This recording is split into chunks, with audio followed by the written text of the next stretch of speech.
चलिए जी, welcome to the another booster revision. आपने अगर इसके पहले के सारे सीरीज नहीं देखे होंगे तो प्लीज प्लीज प्लीज जाकर के देखिए। हम लोगों ने बहुत सारे टॉपिक कर दिए हैं। आप देख रहे हैं ये इंडेक्स की लिस्ट है जो मैं मेरे फास्टैग बुक से करवा रहा हूं। अगर आपके पास फास्टैग बुक नहीं है तो प्लीज फास्टैग बुक ले लीजिए, क्योंकि उससे फटाफट रिवीजन हो जाएगा। राइट, हमने कई टॉपिक कर दिए हैं। The last one was TDS as well as advance tax वाले टॉपिक हम लोगों ने किए थे, डिडक्शन वाले टॉपिक हम लोगों ने किए थे। आज हम लोग वो जो छोटे छोटे टॉपिक है ना, असेसमेंट ऑफ वेरियस एंटिटीज वाले, कुछ वो टॉपिक उठाने वाले हैं। मैट का टॉपिक आज हम लोग उठाने वाले हैं। चैरिटेबल ट्रस्ट का रिवीजन आज हम लोग उठाने वाले हैं। तो ये जो बड़े टॉपिक है रिवीजन के, वो आज हम लोग उठाने वाले हैं। सो टेक्निकली मैं ऐसा एक्सपेक्ट कर रहा हूं कि आज का जो रिवीजन है इसके अंदर में और कुछ बड़े टॉपिक कवर हो जाएंगे, और मे बी जो नेक्स्ट रिवीजन होगा इसके अंदर में हम लोग डीटी पूरा का पूरा खत्म कर देंगे, डीटी का पार्ट पूरा का पूरा खत्म कर देंगे। Then will require maybe 3 to 5 lecture, जिसके अंदर में हम लोग इंटरनेशनल टैक्स का भी पूरा का पूरा पार्ट खत्म कर देंगे। तो डीटी बूस्टर मैं 15 से 16 लेक्चर के अंदर में पूरा कंप्लीट करने का सोच रहा हूं, जिसके अंदर में सारा सब कुछ कवर हो जाएगा। मैं आपको पूरी की पूरी सीक्वेंस बता रहा हूं कि कौन से टॉपिक के बाद क्या पढ़ते जाइए, तो आपको बहुत ज्यादा इजी हो जाएगा। The newest part which now comes is taxation of charitable trust. इसके बाद जो आप टीडीएस पढ़ते हैं, टीडीएस के बाद एक बहुत छोटा सा टॉपिक उठा लीजिए, taxation of cooperative society. Cooperative society एक आपको गैप क्रिएट करेगा टीडीएस और दूसरे किसी बड़े टॉपिक से पहले। एटलीस्ट 2 छोटे छोटे टॉपिक आप उठा लीजिए, ताकि आपको फटाफट क्या मिल जाए, एक लीप भी मिल जाए। एग्जाम पॉइंट ऑफ व्यू से देखा जाए तो टैक्सेशन ऑफ कोऑपरेटिव सोसाइटी इतना इंपॉर्टेंट नहीं बनता। इंपॉर्टेंट नॉट इंपॉर्टेंट से याद आया, मैंने एबीसी एनालिसिस पूरा का पूरा डाल दिया है। आपने अगर नहीं देखा होगा तो प्लीज जाकर के एबीसी एनालिसिस देख लीजिए, वो बहुत परफेक्ट सेक्शन वाइज और टॉपिक वाइज एनालिसिस मैंने डाला हुआ है। सो आइए पढ़ते हैं taxation of cooperative society with a simple start of a motivation. Just do what you love, eventually somebody going to feel it. आप जो कर रहे हैं वो करते रहिए सर। आप ये मत देखिए मैं किसी से बेहतर कर रहा हूं, किसी से कम कर रहा हूं, किसी से ज्यादा कर रहा हूं। जो आपको लगता है ना, जिसका आपका पैशन है, बस वो फॉलो करते रहिए। जैसे अगर मेरा टीचिंग पैशन है तो मैं बस अगर वही करता रहूं, तो बस मैं अपनी मेहनत करता रहूं, someday some will like it. And जब आप पैशन को फॉलो करते हैं तो ऑटोमेटिकली सभी चीजें फॉलो हो जाती है। तो बस अपना पैशन को फॉलो करते रहिए और आगे बढ़ते रहिए। कोऑपरेटिव सोसाइटी की अगर बात किया जाए तो taxation of cooperative society related एक बड़ा अमेंडमेंट आया है। कौन सा? कोऑपरेटिव सोसाइटी के लिए, रेसिडेंट कोऑपरेटिव सोसाइटी के लिए ऑल्टरनेटिव टैक्स स्कीम आई है। ये सारी ऑल्टरनेटिव टैक्स स्कीम मैं मिसलेनियस के अंदर में कवर करने वाला हूं। राइट, एक तो मैंने ऑलरेडी कवर किया, एक मिसलेनियस के अंदर में मैं कवर करने वाला हूं इस फास्टैग बुक के हिसाब से। चलिए, कोऑपरेटिव सोसाइटी को डिडक्शन मिलता है सेक्शन 80P का। कुछ इनकम कोऑपरेटिव सोसाइटी की, जो स्पेसिफाइड कोऑपरेटिव सोसाइटी है, इनकी 100% income allowed as deduction under section 80P। इसकी एक ऑल टुगेदर लिस्ट दी हुई है। वैसे तो बहुत सिलेक्टेड, मतलब आप ऐसा समझ लीजिए करीब 7 से 8 अटेम्प्ट में एक आध बार इसके ऊपर कोई क्वेश्चन आ गया तो आ गया, अदरवाइज इसके ऊपर जनरली क्वेश्चन नहीं आता। हाँ, इस बार चांस बन सकता है क्योंकि कोऑपरेटिव सोसाइटी का ऑल्टरनेटिव टैक्स स्कीम आया है, तो मे भी फाइनल के अंदर में पूछ ले सकते हैं। So देखिएगा, 80P is applicable to cooperative society. However, deduction is not available to cooperative society other than primary agriculture credit society. तो मेजरली डिडक्शन किसको मिलता है? Primary agriculture credit society and primary cooperative agriculture and rural development banks. इनको ही सिर्फ क्या मिलता है? 80P का बेनिफिट मिलता है, which provides the long term credit for agriculture and rural development activity. So 80P का बेनिफिट किसको मिलता है? प्राइमरी एग्रीकल्चर क्रेडिट सोसाइटी को मिलता है और primary cooperative agriculture and rural development bank को मिलता है। Now income from all these activity 100% allowed as deduction. ये इनकम जो है इसका 100% डिडक्शन मिलेगा। मेरी बात को सर गौर से सुनिए, डिडक्शन मिलने वाला है, जिसका मतलब इनकम तो पीजीबीपी में कंप्यूट होगी, डिडक्शन 80P के अंदर में मिलेगा। इसके ऊपर क्वेश्चन है, मेरे क्वेश्चनर के अंदर में 3 क्वेश्चन मैंने डाल करके रखे, आप वो 3 ही क्वेश्चन देख लोगे तो काफी हो जाएगा, कुछ भी और करने की जरूरत नहीं है। यस और नो? तो क्या दिया जाता है आपको? लिस्ट ऑफ इनकम दी जाती है, इसमें से 80P में से जो अलाउड है वो एग्जाम्प्ट हो जाएगी, सॉरी डिडक्शन मिल जाएगा। सो पीजीबीपी में से 80P का डिडक्शन ले लेते हैं और बैलेंस इनकम को हम क्या कर देते हैं? Tax rate. आपको ये तो याद होगा कोऑपरेटिव का टैक्स रेट बिल्कुल डिफरेंट था। पहले 10,000 पे 10%, नेक्स्ट 10,000 पे 20% एंड नेक्स्ट 10,000 बैलेंस इनकम के ऊपर 30%। इनकम 1 करोड़ के ऊपर जा रही है तो सरचार्ज 12% के हिसाब से आएगा और HEC 4% के हिसाब से आएगा। याद है ना तुम्हें? चलो, कौन कौन सी इनकम पे 100% डिडक्शन मिलता है? 100% credit facility to its member. Cooperative society credit facility देती है अपने मेंबर्स को, तो इस पे जो वो इंटरेस्ट इनकम अर्न कर रही है अपने मेंबर को क्रेडिट दे करके, that is allowed as deduction. Cottage industry का income marketing of agricultural produce grown by its member. Cooperative society के जो मेंबर होते हैं वो क्या करते हैं, प्रोड्यूस कोई एग्रीकल्चरल प्रोड्यूस बनाते हैं और इसको मार्केट करके क्या करती है कोऑपरेटिव सोसाइटी, अपनी इनकम कमाती है। 100% allowed as deduction. Collective disposal of labour, ये एकदम फेमस पॉइंट है जो हर बार एग्जाम में पूछता ही है। कलेक्टिव डिस्पोजल ऑफ लेबर के थ्रू अगर कोई इनकम कमाई है, it is 100% allowed as deduction. Fishing and allied activity, अगर cooperative society fishing and allied activity के अंदर में एंगेज है, 100% allowed as deduction. Processing without the aid of power, ये without the aid of power वाला भी पूछा जाता है। Processing without the aid of power, जिसे हम गृह उद्योग, लघु उद्योग कहते हैं ना, जो छोटे मीडियम पे होता है, यस और नो, सैनिटरी पैड्स बनाना, पापड़ बनाना या अचार बनाना, which may be carried out without the aid of power, वो वाले business 100% allowed as deduction. Purchase of agricultural implement, seeds, livestock and other produce for the purpose of its member. क्या होता है, अगर एक हाथ फार्मर कोई tractor लेने के लिए जाए तो इससे बहुत महंगा पड़ता है, तो इसमें क्या आती है, क्रेडिट सोसाइटी बीच में आ जाती है।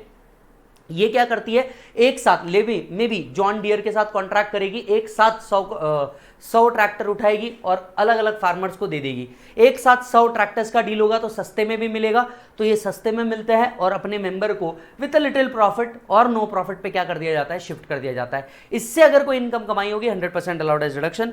Income from interest, dividend from investment with other cooperative society, एक कोऑपरेटिव सोसाइटी ने दूसरे कोऑपरेटिव सोसाइटी में इन्वेस्टमेंट किया होगा, इससे कोई इंटरेस्ट या डिविडेंड इनकम आ रही होगी, 100% allowed as deduction. Income from letting out of godown और warehouse, maximum of the cooperative society की इनकम आती है और ये एग्जाम में पूछी भी जाती है। गोडाउन या वेयरहाउस लेट आउट करके कोई इनकम आई होगी, allowed as deduction, right. Supply of milk, oil seeds, fruits, vegetable by primary cooperative society to federal cooperative society, government, local authority, government और statutory corporation engaged in supply of milk और fruits. So कोई cooperative society है जो primary cooperative society है, ये oil seeds, fruits, vegetable किसको cell कर रहे हैं, किसी फेडरल कोऑपरेटिव सोसाइटी को दे रहे हैं या गवर्नमेंट लोकल अथॉरिटी को दे रहे हैं, 100% अलाउड एज डिडक्शन। मान लीजिए अगर कोई कोऑपरेटिव सोसाइटी है जो इन तरह के बिजनेस में नहीं आती, इसको एक जनरल डिडक्शन तो मिलेगा ही मिलेगा। जिनको 100% डिडक्शन नहीं मिल रहा, मतलब जिनकी इनकम टैक्सेबल इनकम में आती है, उनको एक जनरल डिडक्शन तो मिलेगा ही मिलेगा। फर्दर जो इन एक्टिविटीज में इन्वॉल्व है, इन्हें भी जनरल डिडक्शन अवेलेबल है। So general deduction is available to all type of cooperative society. If it is a normal consumer cooperative society, 1 lakh rupees, not a consumer cooperative society, 50,000 rupees. You assume it as a standard deduction. So cooperative society के लिए standard deduction. If it is a consumer cooperative society, 1 lakh. Other than consumer cooperative society, 50,000 rupees is a standard deduction. Now, what are the rates for the first 10,000 10%, next 10,000 20% and the balance 30%. 1 crore के ऊपर गया, so मालिक surcharge 12% के हिसाब से आएगा और cess mandatory 4% के हिसाब से आएगा। Yes or no? कुछ सवाल, कुछ सर्कुलर और कुछ केस लॉस। सबसे पहले circular number 6 2010, are RRBs entitled to ATP? Answer is no, RRBs are not entitled to ATP. Next, interest income from surplus money deposited will be treated as IFOS not PGBP. एक सवाल उठा था कि जो surplus money deposit किया जाता है इसके ऊपर जो इंटरेस्ट आता है इसे पीजीबीपी माना जाए कोऑपरेटिव्स के लिए या आईएफओएस? आईएफओएस माना जाएगा, right. Multipurpose cooperative society are entitled to the business entitled to the deduction of ATP. अब मान लीजिए अगर के कोई कोऑपरेटिव सोसाइटी है जो मल्टीपल चीजों में एंगेज है, इसे हम मल्टीपर्पज कोऑपरेटिव सोसाइटी बोलते हैं। सवाल उठा क्या मल्टीपर्पज कोऑपरेटिव सोसाइटी भी एटीपी का बेनिफिट ले पाएगी? जवाब आया, आंसर इज यस, बिल्कुल हो जाएगा। Cooperative society engage in cold storage are eligible for deduction under ATP. अगर कोई कोल्ड स्टोरेज के अंदर में भी है तो एटीपी का डिडक्शन वो ले सकता है, राइट। एक न्यू ऑप्शनल टैक्स स्कीम आई है, किसके लिए बेटा? कोऑपरेटिव सोसाइटी के लिए, जिसको हम मिसलेनियस के अंदर में देख लेंगे। सो ये कोऑपरेटिव एक पेज के अंदर में आपका पूरा का पूरा खत्म होता है, एक बार चेक कर लीजिए।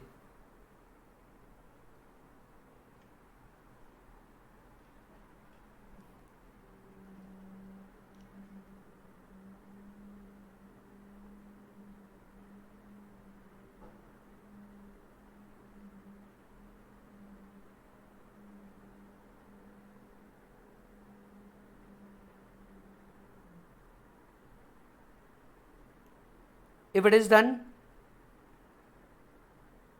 simple, easy,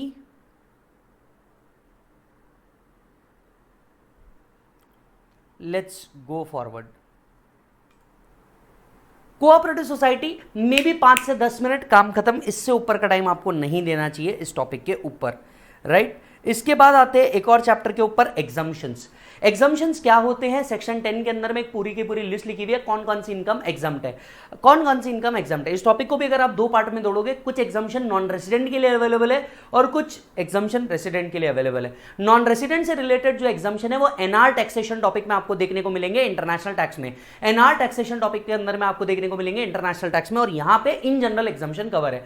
वैसे तो एग्जाम्पशंस के अंदर में जो सबसे ज्यादा फेमस टॉपिक है वो है 10AA SEZ रिलेटेड एग्जाम्पशन, लेकिन इस साल से उसके ऊपर भी ग्रहण लग गया है, इस साल से उसका भी एग्जाम्पशन पे रिस्ट्रिक्शन आ गया है।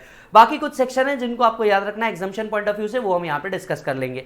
ये पूरा टॉपिक बहुत बड़ा है, लेकिन हम जब डिस्कस करेंगे, हम जब रिवाइज करेंगे, तो इसमें से कुछ चीजें रिवाइज करेंगे जो बहुत ज्यादा इंपॉर्टेंट है।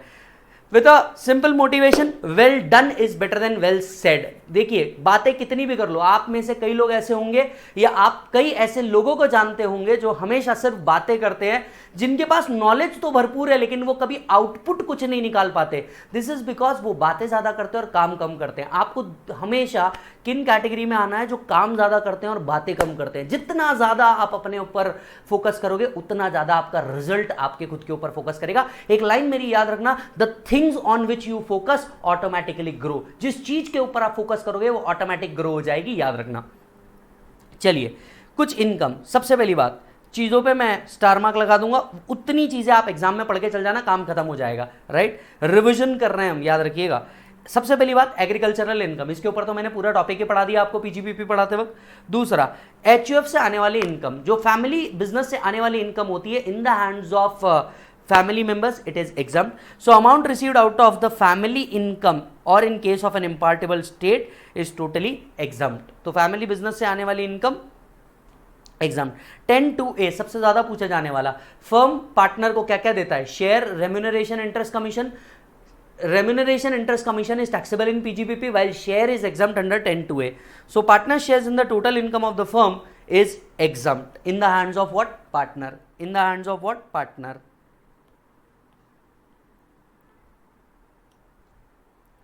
Next is 10(4), interest receive on NRE account. NRE account के ऊपर जो इंटरेस्ट आपको मिल रहा है, ये इंटरेस्ट एग्जाम्ड है in the hands of individual who is a non resident, in the hands of individual who is a non resident. Next is 10(10)D। 10(10)D life insurance corporation या अन्य किसी अप्रूव्ड इंश्योरेंस कॉर्पोरेशन से जब life insurance का maturity amount मिले, life insurance का maturity amount मिले including the sum by way of bonus, maturity amount of the policy including the sum by way of bonus is totally exempt under section 10(10)D provided पिछले किसी भी सालों के अंदर में प्रीमियम 10% या 20% से ऊपर नहीं जाना चाहिए। प्रीमियम 10% या 20% से ऊपर नहीं जाना चाहिए, तभी आपका जो अमाउंट इंक्लूडिंग द बोनस होगा ये एग्जाम्प्ट होगा। हालांकि कीमन इंश्योरेंस पॉलिसी अगर बिजनेस को मिला होगा, दैट इज एम्प्लॉयर को मिला होगा, तो ये टैक्सेबल होगा under the head of PGBP. ये अगर एम्प्लॉई को मिला होगा तो ये टैक्सेबल होगा under the head of salary, yes और no, on behalf of employer मिला होगा। और अगर उसके लीगल हेयर को मिला होगा तो ये टैक्सेबल होगा under the head of other sources. इस बात को तो आपको याद रखना होगा, ठीक है। सो कीमन इंश्योरेंस पॉलिसी जो मिलता है ये अमाउंट टैक्सेबल होता है, लेकिन जो लाइफ इंश्योरेंस पॉलिसी का अमाउंट मिलता है on maturity including the sum by way of bonus is exempt under section 10(10)D provided किसी भी पिछले साल में प्रीमियम 10% या 20%, ये 10% 20% आपको वो डिडक्शन वाला पॉइंट याद आ रहा है, बस उसी से रिलेटेड है, right. 15% in case of a handicap assessee, 20% in case अगर पॉलिसी 2012 के पहले होगी, 2012 के बाद की होगी तो 10% से ऊपर का प्रीमियम नहीं जाना चाहिए। So at present any sum received under the life insurance policy including the sum by way of bonus on such policy but exclude the sum received under 80(DD)(A)(3) and under the Keyman insurance policy is exempt। यानी Koeman insurance policy का जो amount मिल रहा है वो taxable है, उसके अलावा जो लाइफ इंश्योरेंस पॉलिसी का बेनिफिट मिल रहा है including the sum by way of bonus वो एग्जाम्प्ट है, provided the premium does not exceed 10% और 15% in case of person with disability.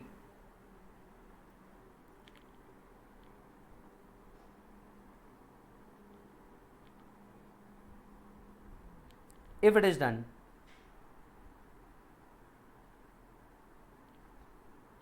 चलिए आगे बढ़ते हैं। 10(12)A 60% of the amount received from national pension trust made on closure और N opting out. जब आप एनपीएस के अंदर में पैसा डिपॉजिट करते हैं आपको डिडक्शन मिलता है अंडर सेक्शन 80CC(D), यस और नो। अब जब ये पैसा आप विड्रॉ कर रहे हैं, ये पैसा जब आप विड्रॉ कर रहे हैं 60% is exempt, 40% is taxable. 60% is exempt, 40% is taxable. 10(12)B, मान लीजिए अगर आप एनपीएस के अंदर से पार्शियल अमाउंट विड्रॉ कर रहे हैं, पार्शियल अमाउंट विड्रॉ कर रहे हैं तो 25% एग्जाम्प्ट, 75% टैक्सेबल। ध्यान से सुनिएगा, अगर आप अकाउंट क्लोज कर रहे हैं तो 60% एग्जाम्प्ट, और उसमें से अगर पार्शियल विड्रॉ कर रहे हैं तो 25% एग्जाम्प्ट।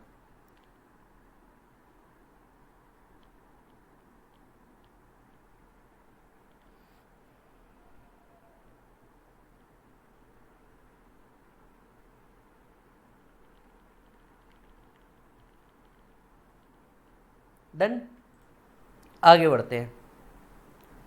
सेक्शन 10(17), वैसे मैं इसको आपको नहीं पढ़ाता था पर मैं एक खास मकसद से आपको इसको पढ़ाने वाला हूं। एमपीज और एमएलएस को जो डेली अलाउंस मिलता है, कॉन्स्टिट्यूएंसी अलाउंस मिलता है, एमपीज और एमएलएस को जो डेली अलाउंस मिलता है, कॉन्स्टिट्यूएंसी अलाउंस मिलता है, ये एग्जाम्प्ट होता है 10(17) के अंदर में। हालांकि अगर आपने 115 बीएससी ऑप्ट किया होगा, अगर आपने 115 बीएससी ऑप्ट किया होगा तो ये बेनिफिट आप क्लेम नहीं कर पाओगे, ये एग्जम्पशन आप क्लेम नहीं कर पाओगे। याद रखना, अगर एसएससी ने 115 बीएससी ऑप्ट किया होगा तो ये क्लेम नहीं कर पाओगे। क्लियर है मालिक? इसके बाद में आते हैं मालिक 10(18) के अंदर में। 10(18) पूछा जाता है अगर किसी भी व्यक्ति को गैलेंट्री अवार्ड मिला है, इस व्यक्ति के घर वालों को फैमिली पेंशन मिलता है, जिसे गैलेंट्री अवार्ड मिला है इसके घर वालों को अगर फैमिली पेंशन मिलता है तो ये एग्जम्प्ट है। 10(19), a person who was working in armed forces, अगर कोई पर्सन आर्म्ड फोर्सेस में वर्क कर रहा था उसके घर वालों को फैमिली पेंशन मिलता है तो ये भी एग्जम्प्ट है। चेक कर लीजिए, ये भी एग्जम्प्ट है। 10(18), 10(19) पूछा जाता है।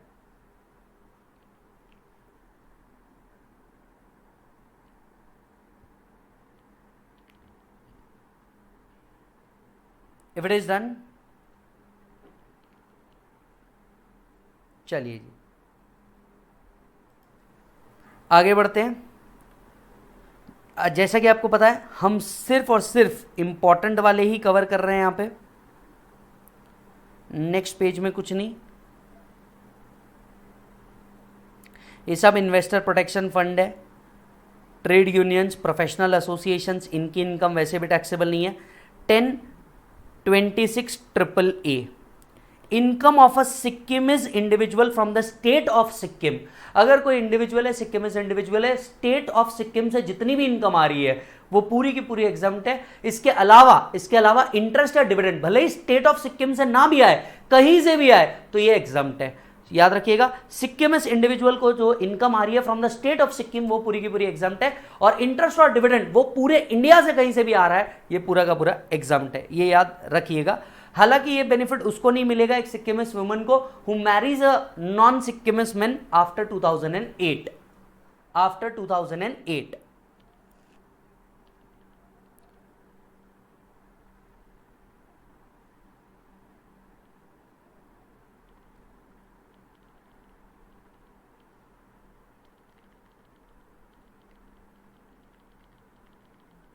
डन है जी? ओके। 1048 आपको याद होना चाहिए, ये किससे रिलेटेड है? फॉरेन कंपनी इंडिया के अंदर में आकर के क्रूड ऑयल सेल करती है और इनकम कमाती है इंडियन करेंसी, ये इनकम एग्जम्प्ट है। लेफ्ट ओवर स्टॉक बेच करके भी कोई इनकम कमाती है, ये भी एग्जम्प्ट है। या फिर रिप्लेनिशमेंट करके भी कोई इनकम कमाती है तो ये एग्जम्प्ट है। रिप्लेनिशमेंट करके भी कोई इनकम कमाती है तो ये एग्जम्प्ट है। देन आता है मालिक 10AA। 10AA का बेनिफिट नहीं मिलने वाला इस पर्टिकुलर असेसमेंट ईयर के बाद, असेसमेंट ईयर 2021 के बाद नहीं मिलने वाला। मतलब इस साल अगर कोई SEZ यूनिट सेटअप करता है, ना यूनिट लोकेटेड इन SEZ, उसको 10AA का बेनिफिट नहीं मिलने वाला। हालांकि अगर उसने प्रीवियस ईयर 1920 तक के अमाउंट, 1920 तक के अगर सेटअप किया होगा तो उसको बेनिफिट मिल सकता है। अच्छा जी सर, कितना मिलेगा? वैसे तो आपको याद दिला दूं, हम लोग को एक फॉर्मूला याद रखना पड़ता है, फॉर्मूला भी आपको याद करवा देता हूं। Profit from a unit in SEZ into export turnover divided by total turnover of the unit in SEZ. कितना, वापस से बोलो, profit of a unit in SEZ into export turnover of unit in SEZ divided by total turnover of unit in SEZ. Examiner के बड़े famous favourite question रहे जब तक के 10AA था। अब 10AA पे मेरे को ऐसा लगता है धीरे धीरे क्वेश्चन पूछना कम कर देंगे, क्योंकि आपको नया बेनिफिट 10AA के अंदर में नहीं मिलने वाला। हाँ, आपको अगर 10AA से रिलेटेड दिया भी जाएगा तो पुराने ईयर्स की डिटेल्स दी जाएगी, अब भी अगर एग्जामिनर देता है तो। अच्छा, याद करवा दो इसका बेनिफिट कितना होगा।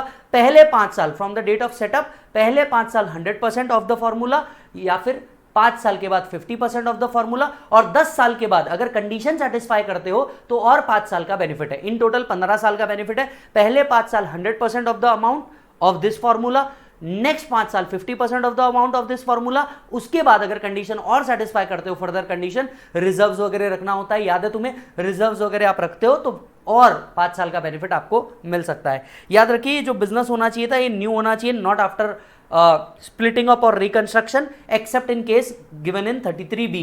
33B वाला केस होगा तो वो रिकंस्ट्रक्शन नहीं माना जाएगा, न्यू बिजनेस ही माना जाएगा। हालांकि इसके अलावा स्प्लिटिंग अप और रिकंस्ट्रक्शन नहीं चलेगा। अच्छा जी सर, डिडक्शन कितना मिलेगा। पहले 5 साल 100% मिलेगा, जहां से आपका यूनिट बिगिन कर रहा है मैन्युफैक्चर, फिर 5 साल और बचे हुए और 5 साल आपको मिल सकता है अगर आप क्या करते हो, कंडीशंस सेटिस्फाई करते हो, स्पेशल इकोनॉमिक री इन्वेस्टमेंट रिजर्व अकाउंट क्रिएट करते हो और उसके अंदर में पैसा डालते हो। यहाँ पे ये भी लिखा है कौन कौन सी कंडीशन सेटिस्फाई करनी पड़ेगी 10 साल के बाद और 5 साल लेने के लिए। अच्छा सर अगर ये पैसा जो आप रिजर्व में डाल रहे हैं इसे मिस यूटिलाइज किया तो क्या होगा, the amount which was so misutilized shall be deemed to be the profit of the year in which the amount is so utilized। उस साल की इनकम मान ली जाएगी जिस साल ये आपने यूटिलाइज किया है।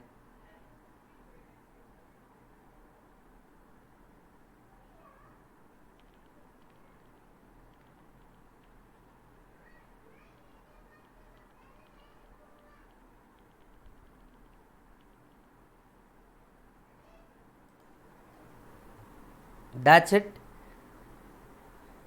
एक्सपोर्ट टर्नओवर में क्या आएगा क्या नहीं आएगा। वैसे तुम्हें याद है एक्सपोर्ट टर्नओवर के रिलेटेड पिछले साल में आपको अमेंडमेंट देखने को मिला था 2020 के अंदर में, कि जब तुम एक्सपोर्ट टर्नओवर और टोटल टर्नओवर काउंट करते रहोगे, freight, telecom charges, insurance charges and foreign exchange will not be counted. जब तुम एक्सपोर्ट टर्नओवर और टोटल टर्नओवर काउंट करते रहोगे, freight, telecommunication charges, insurance charges, इसको काउंट नहीं करना है, इसको काउंट नहीं करना है।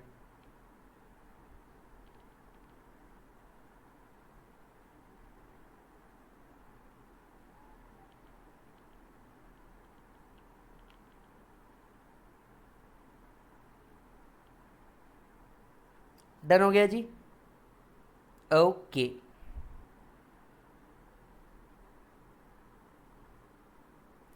सर क्या ये बेनिफिट अवेलेबल रहेगा अगर कंपनी का अमलगमेशन या डीमर्जर हो जाता है। Answer is yes, subject to condition, right.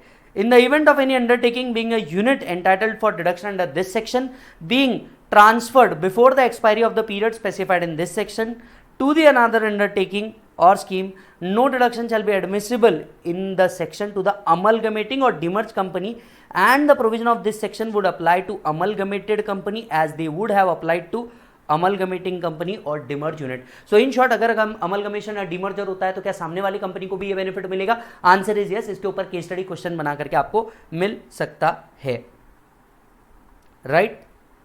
अच्छा जी सर, सो अब एग्जाम पॉइंट ऑफ व्यू से देखा जाए तो 10AA उतना इंपॉर्टेंट नहीं बन सकता। क्यों? क्योंकि अब 1/4/2020 के बाद इसके अंदर में कोई नया बेनिफिट नहीं है। तो बस इतने पॉइंट अगर आप देखोगे एग्जामिशन टॉपिक से आप पढ़ लोगे तो काफ़ी हो जाएगा। इसके अलावा पूरा का पूरा आपके सिलेबस में है तो हमारा डालना जिम्मेदारी थी।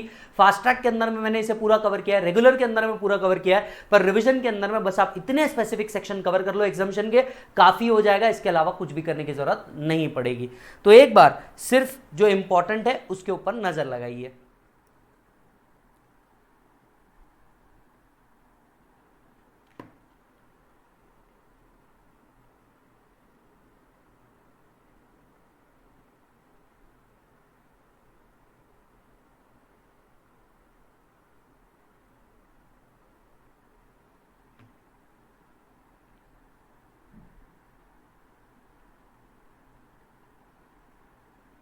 डन है बेटा, बहुत सही।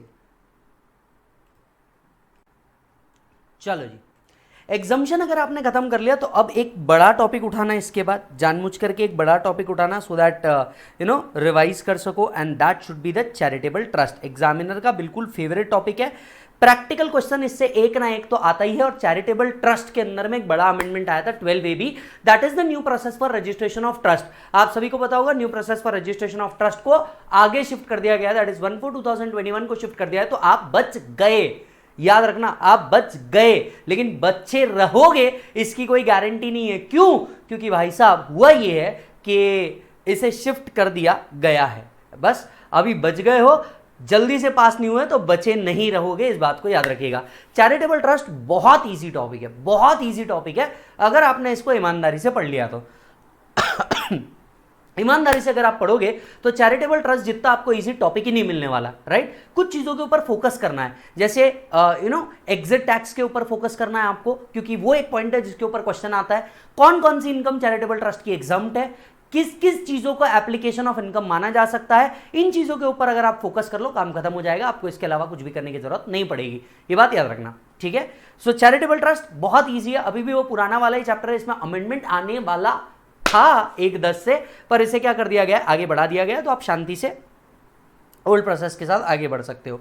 सो it is okay to be confuse, confusion is the root to all the clarity in the world. कई बार पढ़ते पढ़ते आपको कंफ्यूजन होता होगा, कई बार पढ़ते पढ़ते आपको ऐसा लगता होगा कि यार ये क्या चल रहा है जीवन के अंदर में, मेरे को समझ ही नहीं आ रहा ये है क्या, और कोई कंसेप्ट नहीं समझ में आता होगा।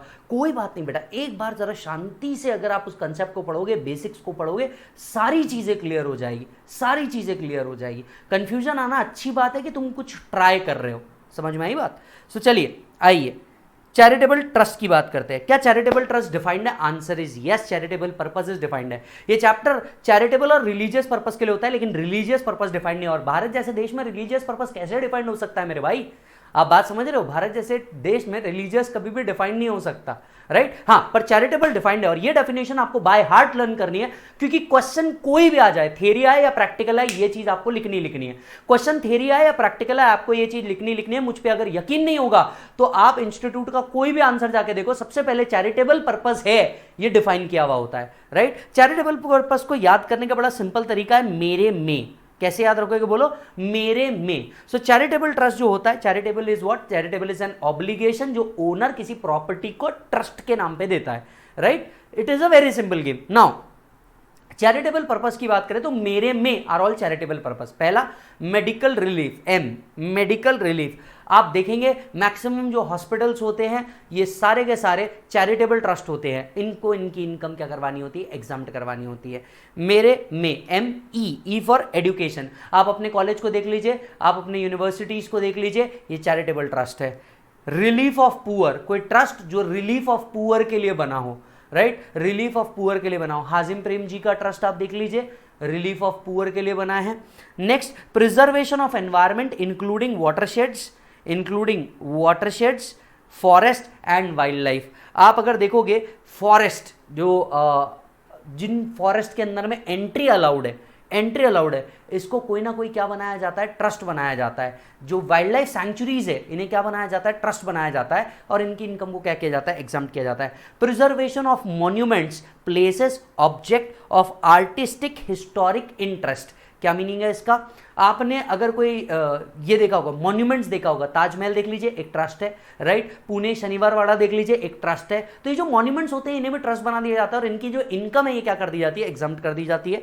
Advancement of any other object of general public utility. अगर आपने कोई ट्रस्ट बनाया है which is giving a benefit to public at large, तो ये ट्रस्ट की भी इनकम क्या है? एग्जाम्प्ट है। And last, yoga is also charitable activity. वैसे अगर आप देखेंगे तो आपको ये ऊपर वाली सारी चीजें समझ में आएगी, लास्ट वाला समझ में नहीं आएगा। आप बोलोगे how yoga is a charitable activity, पर मालिक 2014 में बहुत सपोर्ट किया था किसी पॉलिटिकल पार्टी को, तब जाके योगा आ गया।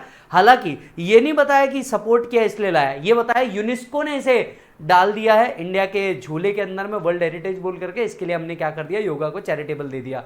बहुत अच्छी बात है। खैर, सो मेरे में, M medical relief, E education, R relief of poor, E preservation of environment। मेरे में, M monuments, A, advancement of general public of utility and Y is yoga. Generally advancement of object of general public utility ये business भी हो सकता है। अब जैसे कई लोगों ने कंटेंट किया, शिरडी साई संस्थान ट्रस्ट, तिरुमला तिरुपति देवस्थानम ट्रस्ट, ये लोग अपने प्रोडक्ट्स बेचते हैं, ये लोग प्रसाद बेचते हैं और ये लोग फूड भी सेल करते हैं। तो some of the people were of the opinion that this is a PGBP, that is not a charitable income. और इसके ऊपर कई डिबेट अराइज हुई कि ये जो प्रोडक्ट सेल करके इनकम कमा रहे हैं ये बिजनेस एक्टिविटी होना चाहिए ना कि चैरिटेबल एक्टिविटी, और इसके ऊपर ये लोग टैक्स देंगे ना कि इनकी इनकम एग्जम्प्ट होनी चाहिए। सरकार ने काफी मंथन और अमेंडमेंट के बाद फाइनली इस चीज को सेटल किया, कहा कि इन ट्रेडिंग एक्टिविटी से आने वाली इनकम एक्सीड करे अगर टोटल रिसीट के 20% से ज्यादा तो इसे बिजनेस इनकम माना जाएगा, इसे चैरिटेबल पर्पस नहीं माना जाएगा। So advancement of object of general public utility not to be charitable purpose if involves an activity related to trade or commerce, but it shall be treated as charitable purpose if the aggregate receipts are not more than 20% of total receipts. If the aggregate receipts are not more than 20% of total receipts. अच्छा, मान लीजिए CBDT का एक circular आया, मान लीजिए किसी particular year के अंदर में किसी ट्रस्ट का जो बिजनेस एक्टिविटी से इनकम है ये 20% से ऊपर चले गया, तो क्या ट्रस्ट का रजिस्ट्रेशन भी कैंसिल हो जाएगा? सीबीडीटी ने सर्कुलर दिया, just because the business receipt exceed the 20% it does not require the trust to cancel the registration. So there is no need to cancel the registration of trust just because business receipt exceed 20%. Exemption will not be available for that year. It's just that exemption जो रहेगा बस वो उस साल के लिए available नहीं रहेगा।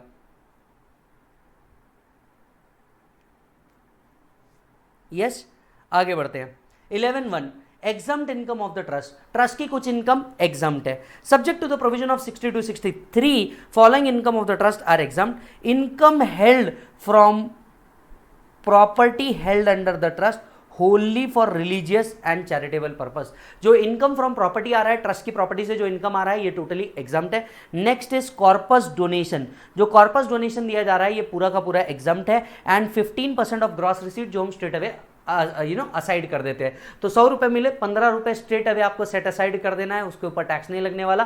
कॉर्पस डोनेशन मिला जो उसको आपको स्ट्रेट अवे बाजू रख देना है, उसके ऊपर टैक्स नहीं लगता। बची हुई इनकम जो 85% होगी, जो कॉर्पस नहीं है और ये 15% में कवर नहीं हो रही, वो 85% अगर आप अप्लाई कर देते हैं उस पर्पस ऑफ द ट्रस्ट के लिए, अगर आप अप्लाई कर देते हैं पर्पस ऑफ द ट्रस्ट के लिए, तो ये इनकम भी क्या हो जाएगी? एग्जम्प्ट हो जाएगी। So all the income which is derive Holi and exclusively by the trust and used for the purpose of the trust, corpus donation and 15% of gross receipt, ये exempt है। exempt कब होगा? जब आप इसे अप्लाई कर दे। जो भी अमाउंट मिली सबसे पहले 15% आप स्ट्रेट अवे बाजू कर दे और बचा हुआ 85% आपको क्या करना है? अप्लाई करना है। किस पर्पस के लिए? For the purpose of the trust. Trust जिस पर्पस के लिए बना है, मेरे में से जिस ट्रस्ट के लिए बना है, मेरे में से जिस पर्पस के लिए बना है उसके लिए आपको क्या करना है? अप्लाई करना है, एक्चुअली खर्चा करना है। सर क्या रेवेन्यू एक्सपेंडिचर भी चलेगा? यस। सर क्या कैपिटल एक्सपेंडिचर भी चलेगा? यस। सर कैपिटल एक्सपेंडिचर भी एप्लीकेशन माना जाएगा, रेवेन्यू एक्सपेंडिचर भी एप्लीकेशन माना जाएगा। लेकिन अगर आपने कैपिटल एक्सपेंडिचर को एप्लीकेशन मान लिया तो इसके ऊपर फिर डेप्रिसिएशन मिलने वाला नहीं है, और ये आपको 11.6 बताएगा। सेक्शन 11 सबसेक्शन 6 आपको बताता है कि अगर आपने किसी खर्चे को एप्लीकेशन मान लिया है तो फिर उसके ऊपर डेप्रिसिएशन मिलने वाला नहीं है, हालांकि आप WDV अकॉर्डिंगली रिड्यूस करते रहोगे। अच्छा जी, सर मान लीजिए बैंक को लोन रिपेमेंट किया, ये भी एप्लीकेशन माना जाएगा। जैसे ट्रस्ट होता है, ट्रस्ट ने बड़ी बिल्डिंग बनाने के लिए क्या कर दिया? बैंक से लोन ले लिया और इसके ऊपर रीपेमेंट्स कर रहे हैं, तो क्या ये भी एप्लीकेशन माना जाएगा? Answer is yes. सर दूसरे ट्रस्ट को डोनेशन दे रहे हैं, क्या ये भी एप्लीकेशन माना जाएगा? Yes, subject to one condition, और इसमें अमेंडमेंट है। जब आप दूसरे को डोनेशन दे रहे हैं ये एप्लीकेशन माना जाएगा। अगर आप किसी भी दूसरे ट्रस्ट जो 12AA में रजिस्टर्ड है उसको आप डोनेशन दे रहे हो, yes it is an application. लेकिन अगर उसे आप कॉर्पस डोनेशन के नाम से दे रहे हो, it is not treated as application. आप उसको डोनेशन दे रहे हो, it is treated as application. आप उसको कॉर्पस डोनेशन दे रहे हो, it is not treated as application. इसमें एक अमेंडमेंट आया है, अगर आप किसी 1023 वाले को भी कॉर्पस डोनेशन दे रहे हो, नॉट जस्ट 12AA, 1023 वाले को भी कॉर्पस डोनेशन दे रहे हो, it will not be treated as application. ये फाइनेंस एक्ट 21 का अमेंडमेंट है।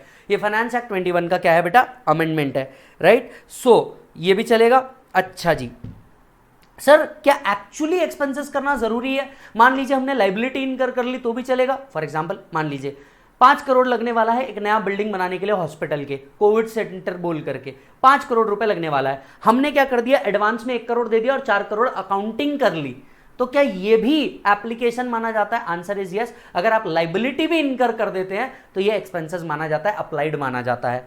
सो अप्लाइड मतलब क्या, जो 85% हमें अप्लाई करना है उसमें क्या क्या आता है? अप्लाइड मींस कैपिटल और रेवेन्यू रिसीट दोनों कवर हो जाएगा। Donation to other trust registered under 12AA, आप दूसरे ट्रस्ट को दे दो कोई प्रॉब्लम नहीं है, it is treated as application. Repayment of loan for acquisition of asset, अगर कोई एक्विजिशन ऑफ असेट के लिए आप रीपेमेंट कर रहे हो वो भी इसके अंदर में कवर हो जाएगा। टैक्सेस ड्यूटीज पे कर रहे हो वो भी कवर हो जाएगा। फॉर एग्जांपल म्युनिसिपल टैक्स जो आप पे कर रहे हो अलाउड एज डिडक्शन, एप्लीकेशन माना जाएगा। कुछ अर्लियर ईयर्स के एक्सपेंसेस थे जो आप अभी पे कर रहे हो, it is treated as application. Money should not necessarily be spent even if the liability is incurred, it is considered as application. Depreciation on the capital asset will not be allowed as deduction in case where the purchase of asset has already been treated as application 11 subsection 6। अगर आपने कोई capital asset को application मान लिया है तो फिर इसके ऊपर डेप्रिसिएशन मिलने वाला नहीं है। यहां आया है अमेंडमेंट, देखो देखो देखो, दूसरों को डोनेशन दो 12AA वालों को, yes it is treated as application, लेकिन कॉर्पस डोनेशन दूसरों को अलाउड नहीं है। यही कॉर्पोरेट डोनेशन 1023C वालों को भी दे दिया तो it is not treated as application. So मे भी कोई केस स्टडी क्वेश्चन बना करके आपको पूछा जा सकता है, कोई केस स्टडी क्वेश्चन आपको बना करके पूछा जा सकता है कि बता भैया दूसरे किसी 1023 वाले को कॉर्पस डोनेशन के नाम से दिया, is it available as deduction और not. If donation is given to the other trust registered under 12AA और 1023 as corpus donation, normal donation दो अलाउड, कॉर्पस डोनेशन नहीं देना क्योंकि कॉर्पस डोनेशन एग्जम्प्ट हो जाता है। Shall not be treated as application, it shall not be treated as application. इतना पहले जानबूझ के वापस पढ़ो पूरा ये।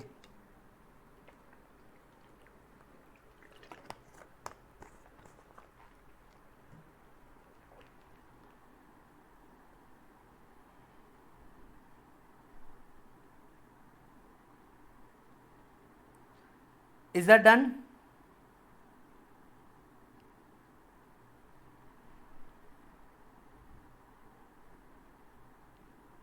बहुत बढ़िया, आगे बढ़ते हैं।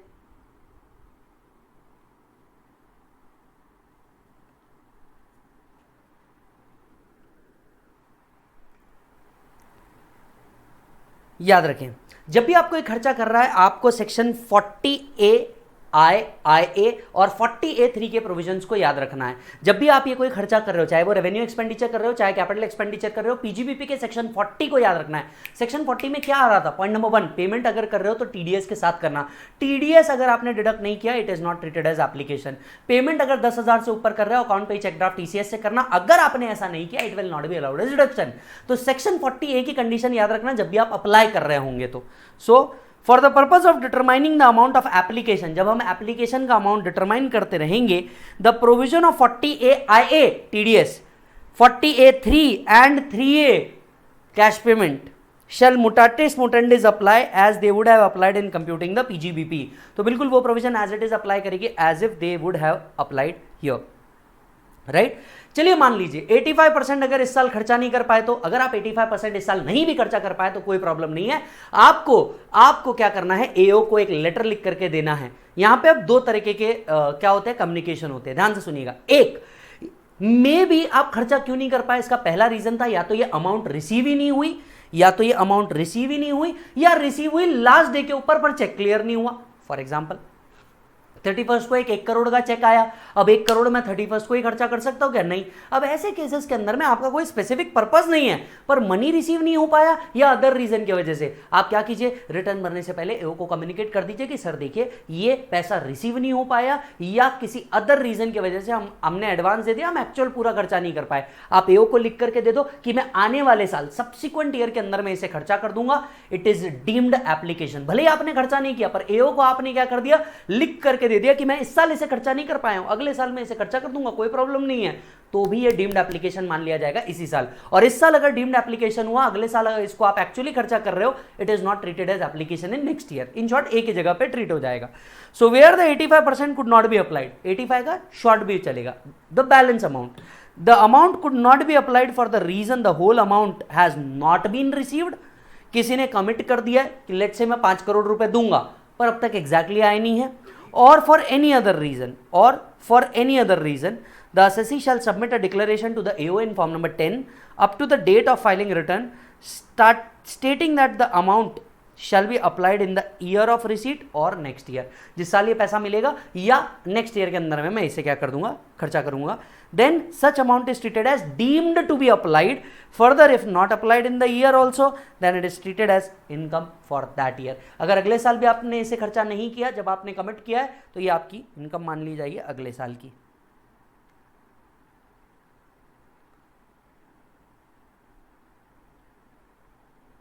यस, चलो जी.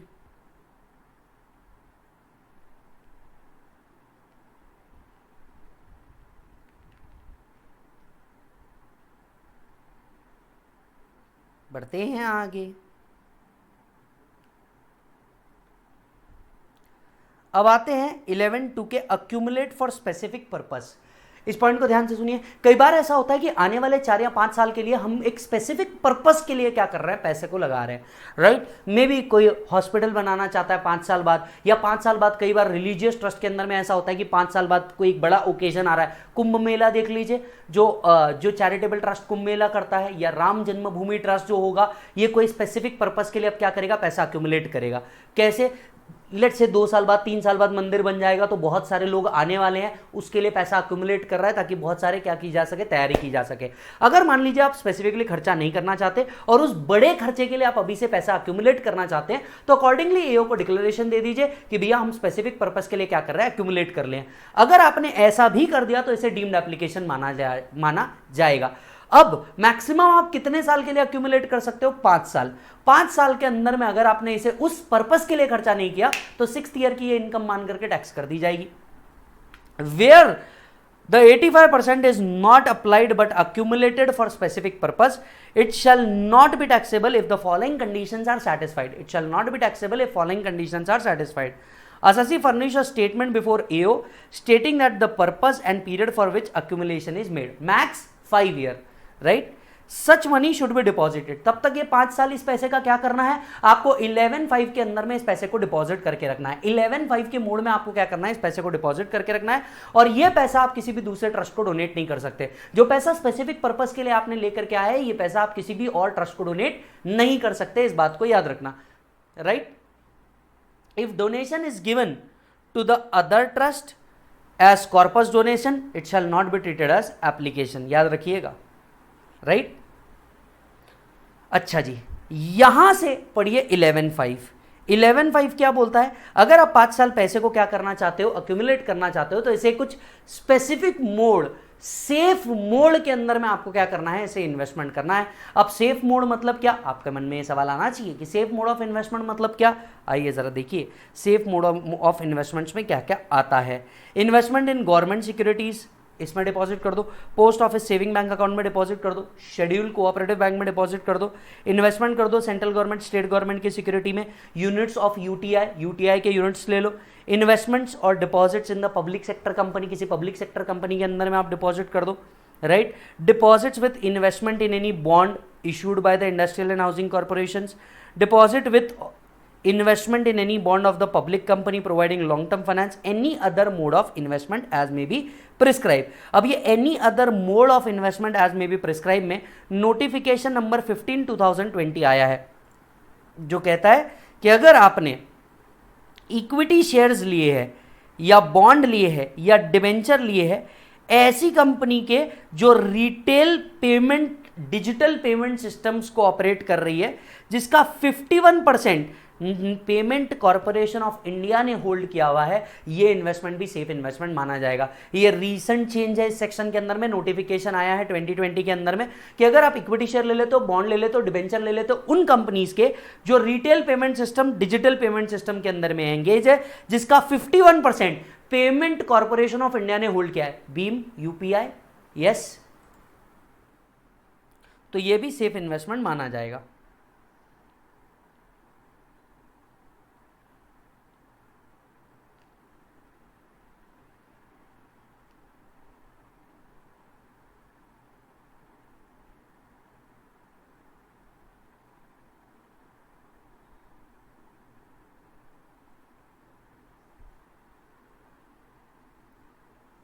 येस और नो, आ जाओ जी।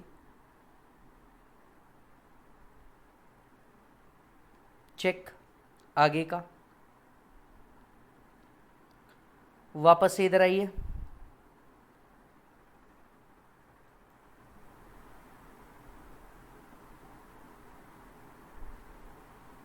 Section 11(3) exemption withdrawal. कुछ केसेस में जो चैरिटेबल ट्रस्ट को एग्जम्पशन दिया है ये विड्रॉ हो जाएगा। कब कब?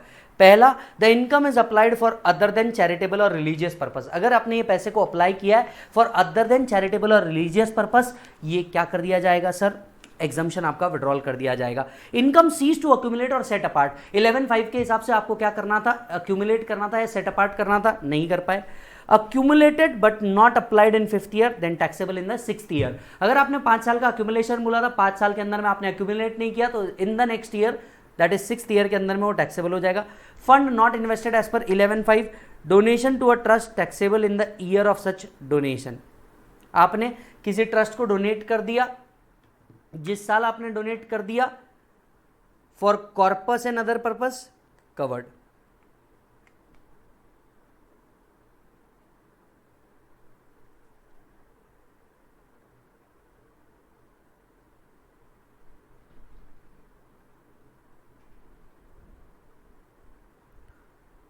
Is that done?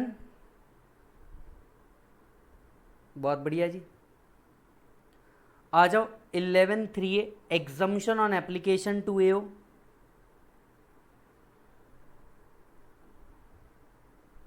ध्यान से सुनिएगा, बहुत जबरदस्त चीज है और एकदम प्रैक्टिकल है, इसको लेकर के आना। हमने 5 साल के लिए बोला था कि हम पैसे को अक्यूमुलेट करेंगे, बट हम ये 5 साल के अंदर में इसे पूरा ही नहीं कर पाए for a circumstances beyond my capacity, for a circumstances beyond my capacity. अब मैं क्या करूं? क्या करूं? मैं मर जाऊं? मेरे को फीलिंग नहीं है। द सिंपल पॉइंट इज, अगर आप इसे 5 साल में भी अक्यूमुलेट नहीं 5 साल में इसे अप्लाई नहीं कर पाए for a reason beyond your capacity. Now covid situation, there was a lockdown and I could not spend on the building, प्रवासी मजदूर चले गए थे पूरे के पूरे, and I could not complete it within 5 years। What is my problem? That was a circumstances beyond my control, there was regulatory restrictions, मैं ये कंप्लीट नहीं कर पाया। सो ऐसे केस में आप एओ को लिख के दे देंगे, और एओ अगर सेटिस्फाइड है कि भैया हाँ there was a genuine reason, तो ऐसे केस में वो आपको अलाउ कर सकता है। ध्यान से सुनिएगा। या फिर मान लीजिए इस पैसे को किसी और पर्पस के लिए यूटिलाइज करने की भी परमिशन दे सकता है। सो ये जो परमिशन होती है 99% ऑफ द टाइम आप कहते हो कि ठीक है, मैं उस स्पेसिफिक पर्पस को पूरा नहीं कर पाया, जिस स्पेसिफिक पर्पस को मैंने चालू किया था, इस पे गवर्नमेंट के रिस्ट्रिक्शन आ रहे हैं, इस पे कोर्ट लिटिगेशन आ गया, इस बिल्डिंग के ऊपर लोग कह रहे हैं कि भैया ये फॉरेस्ट लैंड पे बनाया, एटसेट्रा एटसेट्रा, हम एक काम करते हैं, इसको अभी रोक देते हैं, पर ये पैसा मैं इसी के लिए अक्यूमुलेट करना चाहता था, 5 साल में मुझे इसे खर्चा करना है, आप मुझे परमिट कर दीजिए, इस पैसे को मैं कहीं और खर्चा कर दूंगा for the purpose of the trust only. So where due to the circumstances beyond the control of the person in receipt of the income, investment under 11(5) cannot be applied for a purpose for which it was accumulated or set apart. AO may, on an application made to him in this behalf, allow such person to apply such income for such other charitable or religious purpose as specified in the application by such person, as in conformity with the object of the trust, and thereupon the provision shall apply if the purpose specified by the such person was fulfilled as given in the notice to AO। अगर इस तरह से AO permit कर देता है और आपने वहां पे दूसरी जगह पे इसे खर्चा किया है, मान लिया जाएगा कि ये उसी पर्पस के लिए खर्चा हुआ है।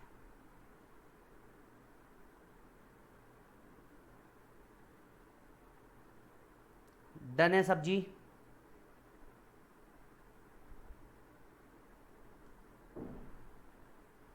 बहुत बढ़िया।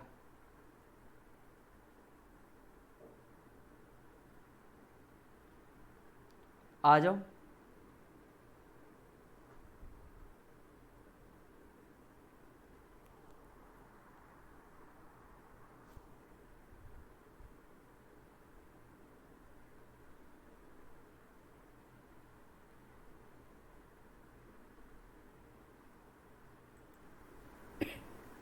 11.4 business income of the trust. भैया अगर ट्रस्ट का एक्टिविटी बिजनेस है, हमने पढ़ा था object of general public utility अगर 20% से ऊपर जा रहा होगा तो it will be treated as PGBP and it will not be eligible to the exemption given to the trust. 11.4 A specifically provides you that where the trust has an the trust object could not be completed unless there is a business, so this will be treated as charitable purpose only. You just need to prove in front of AO, that's it. The business income is eligible for exemption if the business is incidental to the attainment of main objective of the trust. Prasad selling मंदिर के अंदर में, it is इncidental to the main object of the trust. जो मंदिर में आता है वो भगवान का प्रसाद लेता ही लेता है, so it is incidental. Example, sale of prasadam by Tirumala Tirupati Devasthanam Trust during the assessment. If any concealed income in respect of business is found, then exemption is not available. इसे भी हम क्या मानेंगे, exempt ही मान लेंगे, लेकिन assessment के दौरान भी इसमें भी कोई कंसीलमेंट मिल गया तो ये एग्जाम्शन फिर अवेलेबल नहीं होगा। अरे भैया जब इनकम ही एग्जाम्ट है तो लोग कंसील क्यों करेंगे, कैसा फालतू का पॉइंट डाल के रखा है। जब इनकम ही एग्जाम्ट है तो लोग खुल के दिखाएंगे, उल्टा जो टैक्सेबल इनकम है उसको भी इसके रूट के थ्रू शो करेंगे। Yes, 11.5 we have already done. 11.7 exemption is not available under section 10। इसमें भी अमेंडमेंट आया है, ध्यान से सुनिएगा, सेक्शन 11 सबसेक्शन 7 कहता है, सेक्शन 11 सबसेक्शन कहता है अगर किसी चैरिटेबल या रिलीजियस ट्रस्ट ने सेक्शन 11 का एग्जम्पशन लिया है तो सेक्शन 10 की जो लिस्ट ऑफ एग्जम्पशन है, एग्जम्पशन टॉपिक, इसीलिए पहले एग्जम्पशन टॉपिक पढ़ना फिर आके चैरिटेबल पढ़ना ताकि आपको क्लैरिटी रहे। मैं रियल लाइफ में जब आपको क्लासेस लेता हूं मैं तब भी ऐसा ही करवाता हूं, याद होगा तो। क्या कर सकते हैं आप, जब भी कोई ट्रस्ट है सेक्शन 11 क्लेम कर रहा है तो फिर उसको सेक्शन 10 के एग्जम्पशन नहीं मिलते। हालांकि ट्रस्ट को सेक्शन 10 के 3 एग्जम्पशन अवेलेबल है, एक 10(1), दूसरा 10(23)(c) जो एजुकेशनल पर्पस के लिए होता है, और तीसरा 10(46) जो इस साल से फाइनेंस एक्ट से ऐड किया है। 10(46) का एग्जम्पशन भी मिलेगा। Yes, so where the trust claim the exemption under 11 then exemption under 10 other than 10(1), 10(23), 10(46) shall not be allowed as deduction to the trust. So 10 के जो वेरियस सेक्शन है उनका एग्जम्पशन फिर नहीं मिलेगा अगर सेक्शन 11 में आप बेनिफिट ले रहे हो। हालांकि 3 मिलेंगे, एक एग्रीकल्चर इनकम, दूसरा 10(23), राइट, और तीसरा 10(46). The trust can claim the exemption under 10(1) with section 11 exemption but other exemption of 10 are not available. Yes और no? Conditions for the applicability, अगर आप ट्रस्ट को एग्जम्पशन क्लेम करना है, तो भाई साहब क्या करना होगा, रजिस्टर करवाना होगा अपने आप को 12AA में। There is a new process for registration of 12AB। ये देखिए यहाँ पे मैंने लिख के रखा है, the fresh process for registration को क्या कर दिया गया है, आगे सरका दिया है। It is deferred by the ministry of finance 1/4/2020 से 1/4/2021। तो मई 22 नवंबर 22 दे रहे होगे तो नया प्रोसेस ऑफ रजिस्ट्रेशन आप लोगों को एप्लीकेबल होगा। एज ऑफ नाउ पुराना प्रोसेस ही क्या करना होगा, फॉलो करना होगा, right. So trust should get registered under 12AA। Exemption is available in the previous year in which application is made. जिस प्रीवियस ईयर में आपने एप्लीकेशन मिला है उसी प्रीवियस ईयर से आपको एग्जम्पशन मिलना शुरू हो जाता है। जिस प्रीवियस ईयर में आपने एप्लीकेशन किया उसी प्रीवियस ईयर से आपको ट्रस्ट का एग्जम्पशन मिलना शुरू हो जाता है। अब एक सवाल मैं आप लोगों से पूछता हूं, बताइए क्या उसके प्रीवियस ईयर्स के भी एग्जम्पशन मिल सकते हैं क्या? ये पावर भी दिया है, मान लीजिए अगर कोई एओ क्या कर रहा है, असेसमेंट कर रहा है, अगर कोई एओ असेसमेंट कर रहा है और as on the date of registration कुछ असेसमेंट्स पेंडिंग चल रहे हैं, तो AO can complete the assessment giving the effect of section 11 for all those year as well,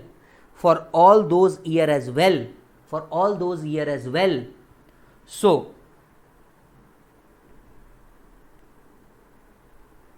right, the total income before claiming the deduction if exceeds the basic exemption limit then audit report should be furnished with the return of income। अब ये audit report आपको कब तक देनी होती है, at least 1 month prior to the date. 44AB की ही dates में चेंज हो गई तो बाय डिफॉल्ट में ये भी चेंज हो गया। The trust shall be eligible for exemption for assessment year preceding the aforesaid assessment year for which assessment proceedings are pending before the AO, provided the object and activities of the trust remain same। इसके ऊपर करीब 5 से 6 question मैंने question air के अंदर में डाले, please जाकर के देखिएगा। However, such benefit shall not be available if the trust has refused the registration earlier or the registration has been cancelled। लेकिन ये जो अर्लियर असेसमेंट ईयर्स में भी बेनिफिट मिलेगा, ये वाला प्रोविजन एप्लीकेबल नहीं है अगर ट्रस्ट का रजिस्ट्रेशन कभी भी कैंसिल हुआ होगा।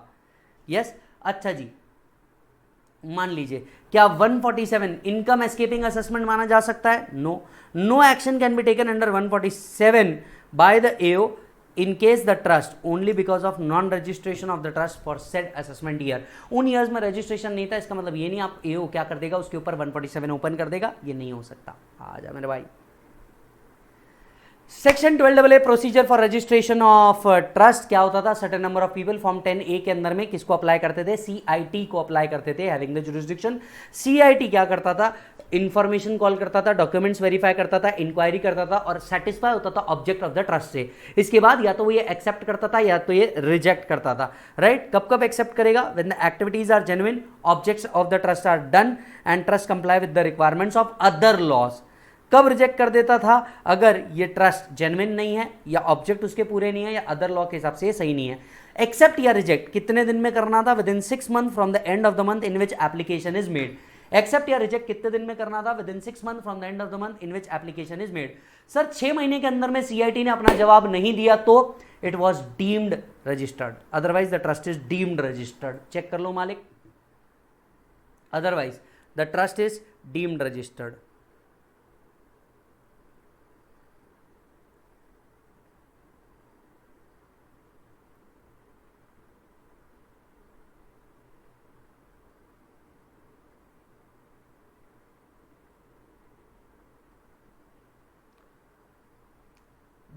Cancel the registration. सबसेक्शन 3 आपसे बात करता है सीआईटी कौन कौन से सिचुएशन के अंदर में ट्रस्ट का रजिस्ट्रेशन कैंसिल कर सकता है।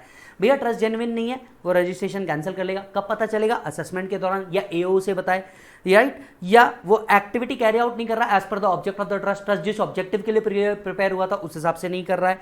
Right does not ensure the benefit to general public, right, it is for the benefit of a particular religious community और particular community, for a particular person or specified person, or the fund are not invested as per the prescribed mode।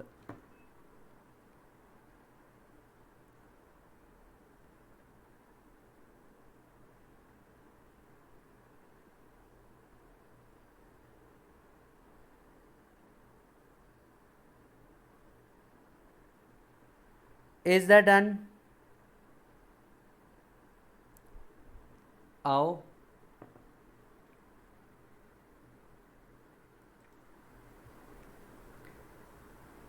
Exemptions apply नहीं करेंगे, और exemptions apply नहीं करेंगे तो tax rate क्या हो जाएगा बेटा? एमएमआर। अगर सेक्शन 11 और 12 का बेनिफिट नहीं मिलता then the trust shall be liable at the rate of MMR if section 13(1) is applied।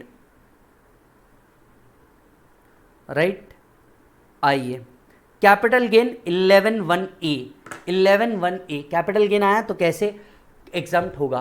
अगर ट्रस्ट को कोई कैपिटल गेन आता है जो सेक्शन 11 एंड 12 का बेनिफिट क्लेम करता है, नेट कंसिडरेशन अगर पूरा का पूरा इन्वेस्ट कर देता है, मैं नेट कंसिडरेशन की बात कर रहा हूं। If net consideration is fully utilise the whole amount is exempt. अगर नेट कंसिडरेशन वो पूरा का पूरा इन्वेस्ट कर देता है in acquisition of another capital asset then पूरा का पूरा exempt. If net consideration is partly utilise then cost of the new asset minus cost of the old asset will be exempt. Check करते जाओ मालिक, सारी चीजें हम लोगों ने लिखी है, सारी चीजें हम लोगों ने लिखी है सर।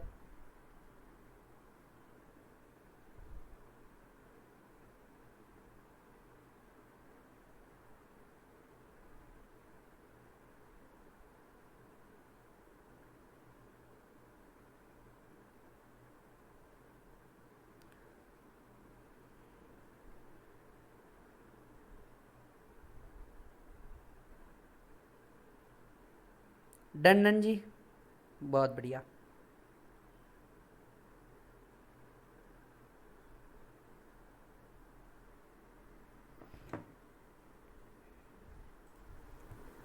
आ जाओ बेटा।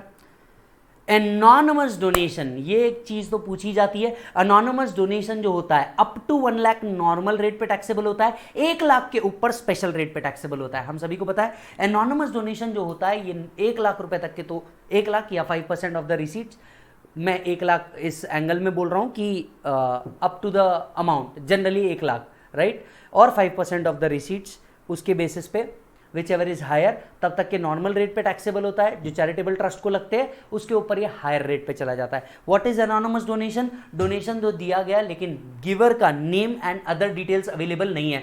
जो डोनर है, डोनर का name and other details available नहीं है, तो हम उसे क्या कहते हैं? एनोनिमस डोनेशन कहते हैं। So the expression anonymous donation has been defined as a voluntary contribution. The person receiving such donation does not maintain a record indicating the name and address of the person making a contribution. Anonymous donation would be taxable at a rate of 30%. 30% कहां से? In excess of higher of, इसके ऊपर की जो amount होगी वो 30% से taxable होगी, तो सिर्फ टैक्स अलग से निकलेगा, ये बात याद रखना। 5% ऑफ टोटल डोनेशन रिसीव्ड और 1 लाख रुपीज, यस, इसके ऊपर की जितनी भी अमाउंट होगी वो 30% से टैक्सेबल होगी, अप टू ये अमाउंट नॉर्मल रेट पे टैक्सेबल होगी, याद रखिएगा। Now tax payable of the trust would be tax on anonymous donation plus tax at normal rate. अगर 13(1) अप्लाई कर रहा होगा तो एमएमआर, अदरवाइज जो नॉर्मल स्लैब रेट अप्लाई करता है वही रेट इनके लिए भी अप्लाई करता है, राइट। एनोनिमस डोनेशन, अब ये सेक्शन किसके लिए लाया था, इसके पीछे का ऑब्जेक्टिव समझ लो, तुम्हें समझ में आ जाएगा। देखिए, भगवान के केस में तो धर्म का काम है, ऐसा बोला जाता है, एट द सेम टाइम लोग अपने लव एंड अफेक्शन से डालते हैं, वहां तुम हुंडी रखो, समझ में आता है एनोनिमस डोनेशन उनको एग्जाम्प्ट है। लोग क्या कर रहे थे, ये जो हॉस्पिटल वाले हैं, स्पेसिफिकली एजुकेशन इंस्टीट्यूट वाले हैं, ये एजुकेशन इंस्टीट्यूट वाले क्या करते थे पता है? डोनेशन लेते थे, डोनेशन बॉक्स रख देते थे, डोनेशन लेते थे और डोनेशन लेकर के सीट देते थे। हम सबको पता है साइंस में ऐसा होता है, साइंस स्ट्रीम्स के अंदर में ऐसा होता है। अब वो क्या बोलते थे, ये तो एनोनिमस डोनेशन है, ये तो एग्जम्प्ट है, सरकार ने इसलिए ये कानून लेकर के आया, कहा कि एक मिनट, मंदिर में एनोनिमस डोनेशन नाम का कंसेप्ट समझ में आता है, एजुकेशनल इंस्टीट्यूट हो गया, हॉस्पिटल हो गया, इनमें क्या है एनोनिमस डोनेशन? यस, इसीलिए अगर आप लॉ पढ़ेंगे तो अगर ये होली रिलीजियस ट्रस्ट है तो एनोनिमस डोनेशन टैक्सेबल नहीं है 115 बीबीसी के हिसाब से। एनोनिमस डोनेशन टैक्सेबल नहीं है 115 बीबीसी के हिसाब से, क्योंकि रिलीजियस वालों की तो ये बात ही नहीं थी। चैरिटेबल ट्रस्ट के लिए ये टैक्सेबल है। किसके लिए टैक्सेबल है बोलो जल्दी से? चैरिटेबल ट्रस्ट वालों के लिए ये टैक्सेबल है। Anonymous donation received by charitable and religious, अगर कोई चैरिटेबल एंड रिलीजियस दोनों में होगा तो it is not taxable as 115 BBC. Purely charitable trust anonymous donation taxable है, चैरिटेबल प्लस रिलीजियस या purely religious anonymous donation taxable नहीं है एज पर 115 बीबीसी।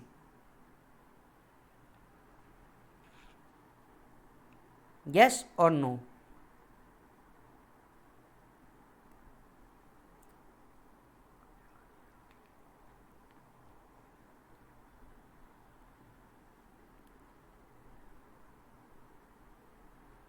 बहुत बढ़िया। अगर 115 बीबीसी के हिसाब से टैक्सेबल नहीं है तो if anonymous donation is not taxable as per 115 BBC then such donation would be taxable as per normal provisions of income tax. उस पर टैक्स लगेगा, एग्जम्प्ट नहीं है, उस पर नॉर्मल प्रोविजन के हिसाब से टैक्स लगेगा। जो स्पेशल रेट आपने 30% का दे रखा है वो नहीं लगेगा, याद रखिएगा। 1023C जो एजुकेशनल इंस्टीट्यूट है, हॉस्पिटल्स है, इनकी इनकम एग्जम्प्ट है, which are substantially financed by government which exists solely for the above purpose shall be fully exempt। आते हैं 115 TD के हिसाब से। 115 TD के हिसाब से एग्जिट टैक्स होता क्या है? ट्रस्ट जब तक के जिंदा रहता है तब तक के अपनी इनकम पूरी की पूरी एग्जम्प्ट करवाता है सेक्शन 11-12 के अंदर में, यस और नो। अब मान लो ट्रस्ट कहता है अब मुझे ट्रस्ट नहीं रहना, मैं कंपनी में कन्वर्ट हो रहा हूं, मैं किसी और एसोसिएशन में कन्वर्ट हो रहा हूं, या ट्रस्ट क्या कर देता है? मर्ज कर देता है into an entity not having similar objective. Trust का अमलगमेशन हो जाता है लेकिन उसके साथ अमलगमेट कर दिया जिसके सिमिलर ऑब्जेक्टिव नहीं है, या तो ट्रस्ट ना रहा या उसके साथ अमलगमेट कर दिया जिसके सिमिलर ऑब्जेक्टिव्स नहीं है, या फिर आपको पता है ट्रस्ट जब डिसॉल्व होता है, आपको ये पता हो या नहीं पता हो, इसे डॉक्ट्रिन ऑफ साइप्रस कहा जाता है। क्या कहा जाता है बोलो जल्दी से? डॉक्ट्रिन ऑफ साइप्रस कहा जाता है। ट्रस्ट जब अपने आप को डिसॉल्व करने वाला होगा, मान लो ये किसी और के साथ मर्ज नहीं हो रहा है, ट्रस्ट के ऑब्जेक्टिव कंप्लीट हो रहे हैं, अब ट्रस्ट डिसॉल्व हो रहा है, बंद हो रहा है, तो ऐसे केसेस में एक लॉ है डॉक्ट्रिन ऑफ साइप्रस जो कहता है ट्रस्ट को अपने सारे असेट्स क्या करने होते हैं, अगले 12 महीने के अंदर में किसी दूसरे ट्रस्ट को देने होते हैं, हैविंग अ सिमिलर ऑब्जेक्टिव। ये सिंपल है, ट्रस्ट को क्लोज करने का बड़ा सिंपल पॉइंट ये है कि अगर आपका पर्पस पूरा हो गया है और कोई और ट्रस्ट है जो इन तरह के एक्टिविटीज को कैरी आउट कर रहा है, तो आपको आपके असेट्स एंड अदर चीजें उनको दे देनी है, राइट। तो 3 सिचुएशन के अंदर में 115 TD एक्रेटेड इनकम पे टैक्स लग जाएगा, राइट। कौन कौन से केस में? अगर ट्रस्ट कन्वर्ट हो जाता है, कब को ट्रस्ट कन्वर्ट मानेंगे, कब ट्रस्ट को कन्वर्टेड मानेंगे? अगर ट्रस्ट का रजिस्ट्रेशन कैंसिल हो चुका है, उसने अपने ऑब्जेक्ट्स मॉडिफाई कर दिए हैं, फ्रेश रजिस्ट्रेशन के लिए अप्लाई तो किया था लेकिन ट्रस्ट का बेनिफिट मिला नहीं, तब हम मान लेंगे ट्रस्ट ने अपना ऑब्जेक्ट चेंज कर लिया, या मर्ज हो गए दूसरे एंटिटी में नॉट हैविंग सिमिलर ऑब्जेक्टिव, या नॉन डिस्ट्रीब्यूशन ऑफ असेट हो गया upon dissolution within 12 months from the end of the month in which dissolution take place. इससे कहा जाता है डॉक्ट्रिन ऑफ साइप्रस। अगर ये तीन सिचुएशन हुई है तो ट्रस्ट को पे करना है tax at the rate of MMR, और यहां पे MMR का रेट जो है भाई साहब ये अलग है, यस और नो। यहां पे ट्रस्ट का जो MMR का रेट है ये 34.944 पे आता है भाई साहब।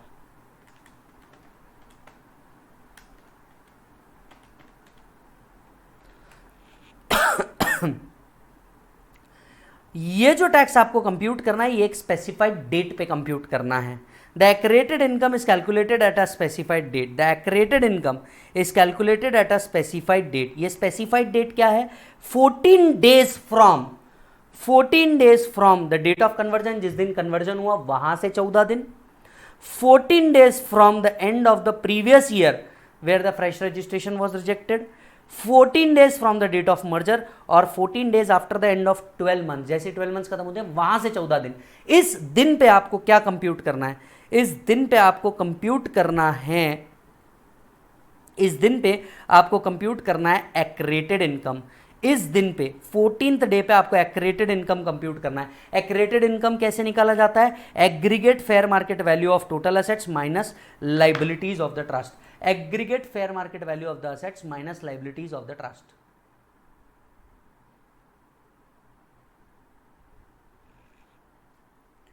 यस और नो?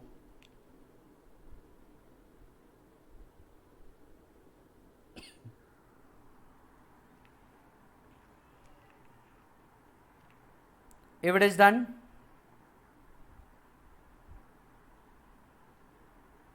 बहुत बढ़िया।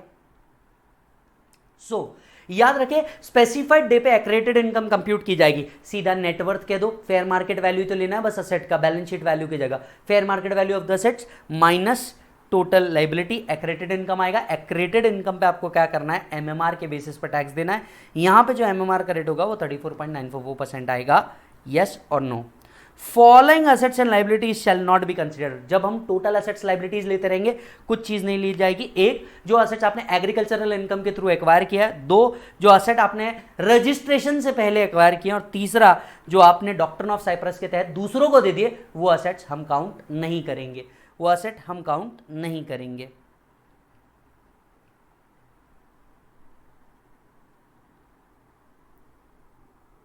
यस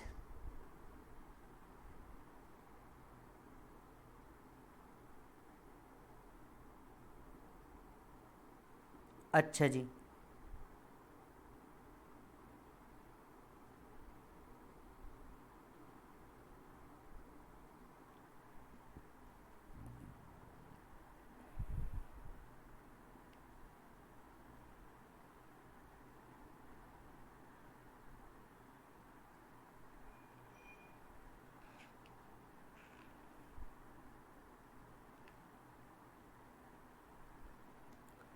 आओ जी। अगर आपने टैक्स 14 दिन के अंदर में पेड नहीं किया तो क्या होगा भैया? ये जो एक्रेटेड इनकम है जो आप स्पेसिफाइड डेट पे कंप्यूट कर रहे हो, अगर इसको आपने 14 दिन में पे नहीं किया तो 1% पर मंथ और पार्ट देयर ऑफ का इंटरेस्ट पे करना पड़ेगा till the date of actual payment 115 TE। Is that done? Sir specified date मतलब किस दिन हमें ये कैलकुलेट करना है? जिस दिन ट्रस्ट का रजिस्ट्रेशन कैंसिल हुआ उस दिन, या जिस दिन ट्रस्ट का मॉडिफिकेशन अडॉप्ट हुआ उस दिन, या जिस दिन डिसोल्यूशन हुआ उस दिन। स्पेसिफाइड डेट पे कंप्यूट होगा, 14 दिन के अंदर में पे होगा। स्पेसिफाइड डेट पे कंप्यूट होगा, 14 दिन के अंदर में पे होगा एट द MMR रेट। क्या पे करना है? एक्रेटेड इनकम। कैसे निकालेंगे? Fair market value of the assets minus liability. जब फेयर मार्केट वैल्यू लेते रहोगे ये तीन चीजें नहीं लेना। अगर आपने 14 दिन के अंदर में पे नहीं किया तो इंटरेस्ट 1% पर मंथ का आपको लगना शुरू हो जाएगा। और यहां पे प्रभु आपका चैरिटेबल ट्रस्ट का रिविजन भी ओवर होता है। यस और नो? चेक कर लीजिए प्रभु। चलो जी, अगर ये टॉपिक हो गया चैरिटेबल, तो अब इसके बाद चालू करते हैं कुछ और दो छोटे से टॉपिक, राइट। एक है टैक्सेशन ऑफ एचयूएफ और दूसरा है पॉलिटिकल पार्टी इलेक्टोरल ट्रस्ट। ये दो टॉपिक भी फटाफट खत्म करते हैं, दो छोटे टॉपिक है। दो छोटे टॉपिक के बाद हम लोग मैट उठा लेंगे ताकि हमारा मेजर पार्ट इसके अंदर में आज कवर हो जाए। यस, सबसे पहले टैक्सेशन ऑफ एचयूएफ उठा लेते हैं। वैसे भी एस इस चैप्टर के अंदर में कुछ भी बहुत ज्यादा नहीं है, बहुत सिंपल सा टॉपिक है, 1-1.5 पेज के अंदर में खत्म हो जाता है, राइट। चलिए मोटिवेशन से शुरुआत करते हैं। Set some goal, stay quiet about them, smash the hell out of them, clap for your damn self. कुछ एक गोल सेट करो, अपने जो गोल है उन कागजों पे लिखो, उसे दीवारों पे ऊपर लिख दो, उसके लिए दिन रात मेहनत कर दो, एक एम बना दो अपने लिए। और जब ये एम पूरा होगा ना, तो तुम्हें तुमसे ज्यादा तुम्हारे ऊपर किसी को प्राउड नहीं होगा, तुम्हारे पेरेंट्स को तुम पे प्राउड होगा, और तुम लाइफ में अपने आप को हमेशा खुश रखने की कोशिश करोगे कि तुमने ये चीज अचीव की है, right. Taxation of HUF, HUF का टैक्सेशन कुछ अलग होता है नहीं, वैसे ही इनकम कंप्यूटेशन होता है, बेसिक एग्जाम्पशन लिमिट मिलता है, एचयूएफ का पैन अलग होता है, टैक्स रेट बिल्कुल सेम है as is that of individual. HUF को 115 बीएससी का बेनिफिट मिलता है। नया पॉइंट क्या है, एचयूएफ को 115 बीएससी का बेनिफिट मिलता है, तो एचयूएफ 115 बीएससी का बेनिफिट ले सकता है। यस और नो? अच्छा जी, एचयूएफ अपनी प्रॉपर्टी किसी भी को-पार्टनर को गिफ्ट नहीं कर सकता, याद आ रहा है मालिक। In order to compute the income of HUF, one has to first ascertain the income under the different head, ignoring the income which are exempt. The following points should be kept in mind while computing the income. If funds of the HUF are invested in a company or a firm, remuneration received by a member as a director or partner may be treated as income of family. However, if the fees remuneration is earned by services rendered in his personal capacity, it will be a personal income. So अगर investment personal capacity में किया होगा, investment कैसे किया होगा, personal capacity में किया होगा, तो इनकम कौन सी इनकम बनेगी बेटा, पर्सनल इनकम। यस और नो? देन अच्छा जी, following income are not taxed as income of HUF if the member has converted or transferred without adequate consideration his self acquired property into the joint property. Section 64(2) पढ़ते हैं हम लोग, कहाँ बेटा, clubbing में। अगर किसी मेंबर ने इनएडिक्वेट कंसिडरेशन में एचयूएफ को ट्रांसफर कर दिया, तो फिर income will be taxable in the hands of the person who has transferred the property. तो मेंबर ने अगर इनएडिक्वेट कंसिडरेशन में एचयूएफ को कुछ ट्रांसफर किया होगा, मेंबर के हाथ में वो टैक्सेबल होने वाला है। Yes, personal income of member can not be taxed as HUF income. अगर पर्सनल कैपेसिटी में मेंबर ने कोई इनकम कमाई है, तो वो मेंबर के हाथ में टैक्सेबल होगी, ना कि एचयूएफ के हाथ में। Yes, income from impartible estate, impartible state से आने वाली इनकम उस व्यक्ति के हाथ में टैक्सेबल होगी जो होल्डर ऑफ इम्पार्टेबल एस्टेट होता है। ये चीज हमने सेक्शन 27 के अंदर में भी देखने को मिलती है। यस, क्या एचयूएफ ग्रॉस टोटल इनकम के लिए एलिजिबल है डिडक्शन चैप्टर 6A के लिए? यस, ग्रॉस टोटल इनकम जो एचयूएफ आती है, इसमें से चैप्टर 6A के डिडक्शन जैसे मिलते हैं, बिल्कुल वैसे मिलेंगे under the relevant section. HUF बिल्कुल स्लैब रेट अप्लाई होंगे जो इंडिविजुअल को होते हैं। याद रखना, जब एचयूएफ का भी टैक्स निकालते रहोगे तो उसे ऑल्टरनेट मिनिमम टैक्स पेबल है if it is less then 18.5% of adjusted total income. अगर इनने जो प्रॉफिट शो किया है, राइट, इनकम टैक्स पेबल जो है इस प्रॉफिट के बेसिस पे, if it is less then 18.5% of adjusted total income, तो इन्हें क्या पे करना है, AMT पे करना है। यस, अच्छा जी, एचयूएफ का पार्टीशन होता है तो क्या होता है, एक ही बात आप याद रखिए, एचयूएफ के पार्टीशन के हिसाब से partial partition is not recognized under the law when it is a complete partition. Complete partition मतलब पूरी प्रॉपर्टीज अलग अलग कर दी गई है, तभी इनकम टैक्स इसे क्या मानेगा, टोटल पार्टीशन मानेगा। ये पर्टिकुलर सेक्शन असेसमेंट से रिलेटेड है। एओ जब असेसमेंट करेगा, अगर एक भाई अलग हुआ है सिर्फ, तो इसे पार्शियल पार्टीशन माना जाएगा, टोटल पार्टीशन नहीं माना जाएगा। ऐसे केस में एओ जब असेसमेंट करेगा तो ये एक ही असेसमेंट करेगा, अलग अलग असेसमेंट नहीं करेगा। हालांकि अगर लेट से एक एचयूएफ के अंदर में 3 भाई थे, तीनों भाई अलग हुआ है and there is a physical division of property, word वापस से सुनना, there is a physical division of property तीनों भाइयों के बीच में, तो एओ जो रहेगा वो तीनों के ऊपर अलग अलग असेसमेंट करेगा। So partial partition is not recognized under the law. Assessment after partition, section 161, upon income will be taxable in the hand of HUF unless partition is demanded. Upon partition, the income of each share shall be computed in the hands of each co-partner. AO, on receipt of such claim, must make an inquiry after giving the due notice to the member and record the findings and the date of partition as well. Yes or no? Where the finding of total / partial partition has been recorded by AO and partition took place during the previous year, Total income of the joint family up to the date of partition shall be assessed as if no partition has taken place, and each member or group shall be, in addition to the tax, liable to the tax joint and severally. Apart from their own income, HUF का भी जो tax आएगा उसके लिए वो लोग joint and severally liable होंगे, right.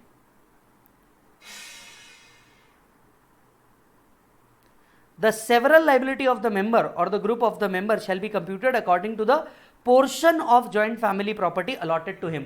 उसकी लाइबिलिटी कहां तक के रिस्ट्रिक्टेड रहेगी, उतनी ही रिस्ट्रिक्टेड रहेगी जितनी प्रॉपर्टी उसको अलॉट हुई हो, राइट। तो अगर मान लीजिए मैं एचयूएफ के फैमिली का मेंबर हूं, 1/3 अगर मुझे क्या आया है, प्रॉपर्टी का हिस्सा आया है, तो इनकम टैक्स में जो मेरी लाइबिलिटी है वो भी कितनी रहेगी, 1/3 ही रहेगी। इनकम टैक्स में जो मेरी लाइबिलिटी है वो भी कितनी रहेगी मालिक, 1/3 पे ही रिस्ट्रिक्टेड रहेगी of the total liability of the firm. Partial partition has to be total partition. Partial partition is not recognized under the Income Tax Act. Partial partition recognize नहीं है, तो 3 में से सिर्फ एक भाई अलग हुआ होगा, तो क्या अलग अलग असेसमेंट करेगा? AO answer is no.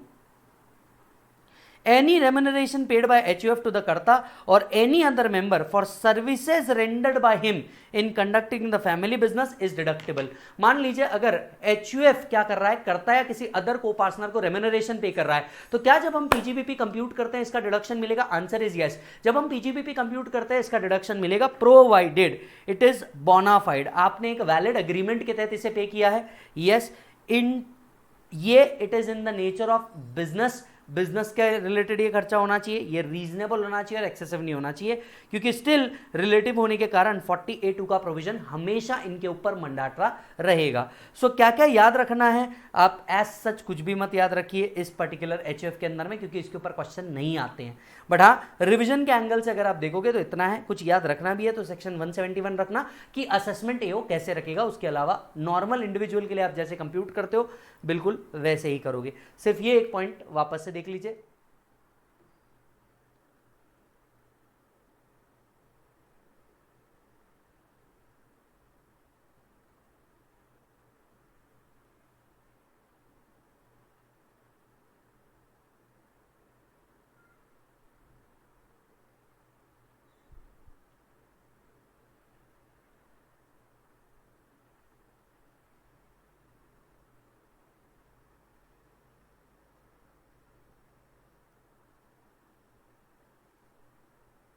Is that done?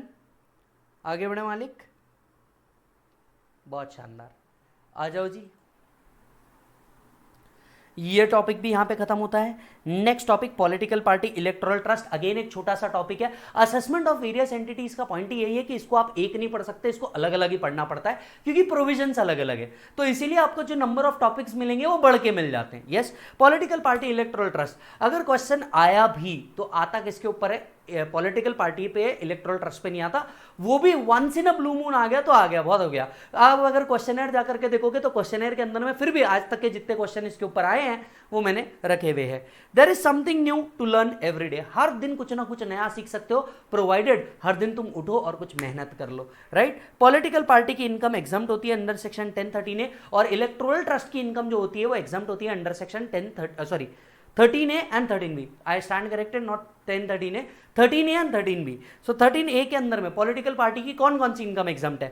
House property से आने वाली, कैपिटल गेन से आने वाली, अदर सोर्सेज से आने वाली। अदर सोर्सेज की जो इनकम एग्जाम्प्ट है, इसमें जो वॉलेंट्री कॉन्ट्रीब्यूशन आ रहा है ये भी एग्जाम्प्ट है, right. So all in all एक ही इनकम पॉलिटिकल पार्टी को टैक्सेबल है, and that is PGBP. Game over, game over. अच्छा, ये कब एग्जाम्प्ट है? जब आप अकाउंट्स मेंटेन कर रहे हो। इनकम अगर बेसिक एग्जाम्पशन लिमिट के ऊपर जाती है तो आप ऑडिट करवाते हो। दूसरा, 20,000 रुपीज के ऊपर किसी ने भी अगर वॉलेंट्री कंट्रीब्यूशन किया होगा तो उसका नेम एंड एड्रेस आपको मैंडेटरीली लिख करके रखना है, और डोनेशन आपको अगर 2,000 रुपीज के ऊपर रिसीव कर रहे हो तो आपको ये अकाउंट पे चेक ड्राफ्ट और ईसीएस से ही रिसीव होना चाहिए, राइट। ध्यान से सुनिएगा, हाउस प्रॉपर्टी, कैपिटल गेन और other sources is exempt. These are exempt subject to the following condition. Books of accounts should be maintained. Audit must be done. Audit is a mandatory activity. Yes, वैसे भी अगर आपको exemption claim करना है तो audit करवाना ही पड़ता है. Must maintain the name and address of the person contributing exceeding 20,000 rupees, and political party receives donation exceeding 2,000 rupees must be by account pay check draft or ECS. Yes, PGBP is taxable, for example canteen in the premises. Political party has to submit the return under 139(4)(b) on or before the due date under that particular section. Yes. 13B, electoral trust. Electoral trust की income exempt है अगर जितना amount इन्हें receive हुआ है bye way of voluntary contribution, donation की income exempt है। Other income of a electoral trust is not exempt. Only donation received bye N electoral trust is exempt, other income of electoral trust is not exempt. जितना donation आया इसमें से भी 95% दूसरे parties को transfer करना होगा और सेंट्रल गवर्नमेंट की दी हुई गाइडलाइन को फॉलो करना होगा। ये दो कंडीशन सेटिस्फाई कर लो, इलेक्टोरल ट्रस्ट की जो इनकम है एग्जाम्प्ट हो जाएगी। जितना डोनेशन रिसीव्ड हुआ है इसमें से 95% पॉलिटिकल पार्टी में डिस्ट्रीब्यूट करना होगा, 5% आप खुद के लिए रख सकते हो डे टू डे एक्सपेंसेस के लिए, एंड गवर्नमेंट की जो गाइडलाइन है ये फॉलो करनी होगी। अगर ये दो कंडीशन सेटिस्फाई हो जाती है तो जो डोनेशन रिसीव हो रहा है इलेक्टोरल ट्रस्ट को ये एग्जाम्प्ट हो जाएगा। So donation income, other income की बात नहीं चल रही है। Donation income of electoral trust is exempt if at least 95% of the more of the aggregate donation during the current year along with the brought forward surplus distributed to any political party functions as per the rule made by government. Donor को 80 GGB GGC मिलेगा, चाहे वो political party को दे या electoral trust को दे। Only donation is exempt, other income like interest and other thing will be taxable. Electoral trust shall not accept the contribution from the following: an individual who is not a citizen, अगर वो व्यक्ति citizen नहीं है या foreign entity है तो उससे donation आप नहीं ले सकते। किसी दूसरे अदर इलेक्टोरल ट्रस्ट से आप डोनेशन नहीं ले सकते। किसी गवर्नमेंट कंपनी से इलेक्टोरल ट्रस्ट को पैसा नहीं आ सकता या फॉरेन सोर्सेज से पैसा नहीं आ सकता। चेक कर लीजिए, टॉपिक यही ओवर।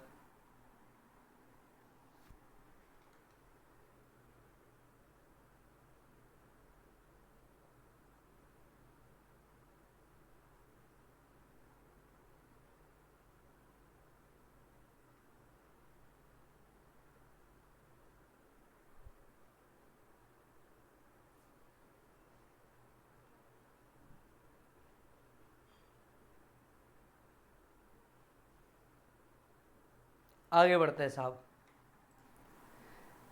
आप समझ रहे हो कितने टॉपिक ओवर हुए। चलिए एक बार इंडेक्स पे चल के देखते हैं, मेरे को बड़ा मजा आता है इंडेक्स पे टॉपिक क्लिक करने पे। आप अगर देखोगे टैक्सेशन ऑफ HUFV मालिक हमारा ओवर हो गया, पॉलिटिकल पार्टी इलेक्टोरल ट्रस्ट हमारा ओवर हो गया, चैरिटेबल ट्रस्ट हमारा हो गया, कोऑपरेटिव सोसाइटी हमारा खत्म हो गया। एग्जामिशंस का टॉपिक हमारा क्या हो गया मालिक, ओवर हो गया। यानी आप देख सकते हैं कुछ ही टॉपिक है जो हमारे बचे हुए हैं। आइए नेक्स्ट टॉपिक के ऊपर चलते हैं, मैट और AMT। ऐसे छोटे टॉपिक खत्म करने के बाद एक बड़े टॉपिक के ऊपर जाएंगे आप, मैट और AMT, तो आपको मजा आएगा। मैट और AMT के केस में सिर्फ एक ही अमेंडमेंट हुआ है और वो भी कंपनीज के केस में ज़्यादा चेंजेस है। अगर कंपनीज ने क्या किया होगा, 115 BAA ऑप्ट किया होगा तो उसको मैट एप्लीकेबल नहीं है, ना ही मैट क्रेडिट यूज कर पाएगा, ना ही मैट क्रेडिट कैरी फॉरवर्ड कर पाएगा। Yes, learn to let go. कई लोग होंगे आपकी जिंदगी के अंदर में जो ये कहते होंगे कि भैया तुम कुछ नहीं कर सकते, या तुम्हारे ऊपर अलग अलग तरह के क्वेश्चन रेस करेंगे।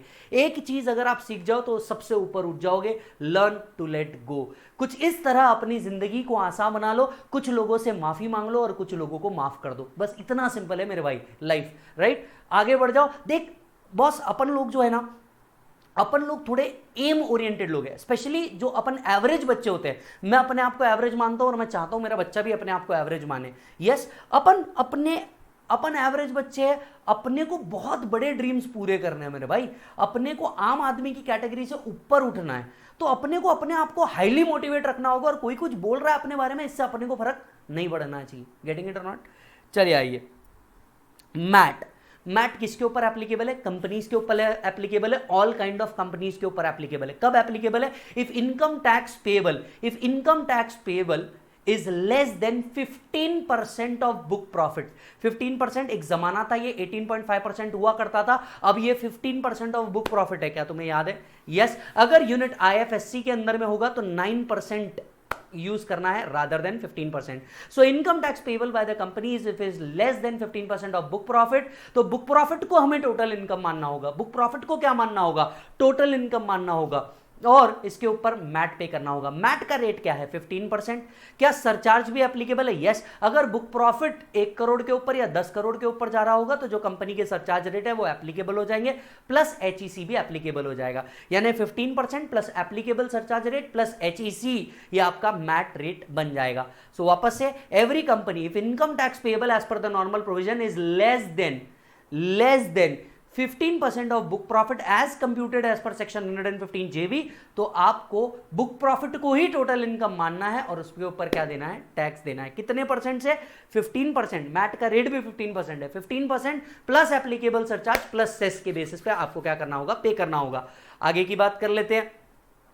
सर अगर यूनिट आईएफएससी के अंदर में है तो instead of 15% we have to take 9%। ठीक है सर, चलिए। So MAT is applicable to all company, foreign company, government company, non-government company.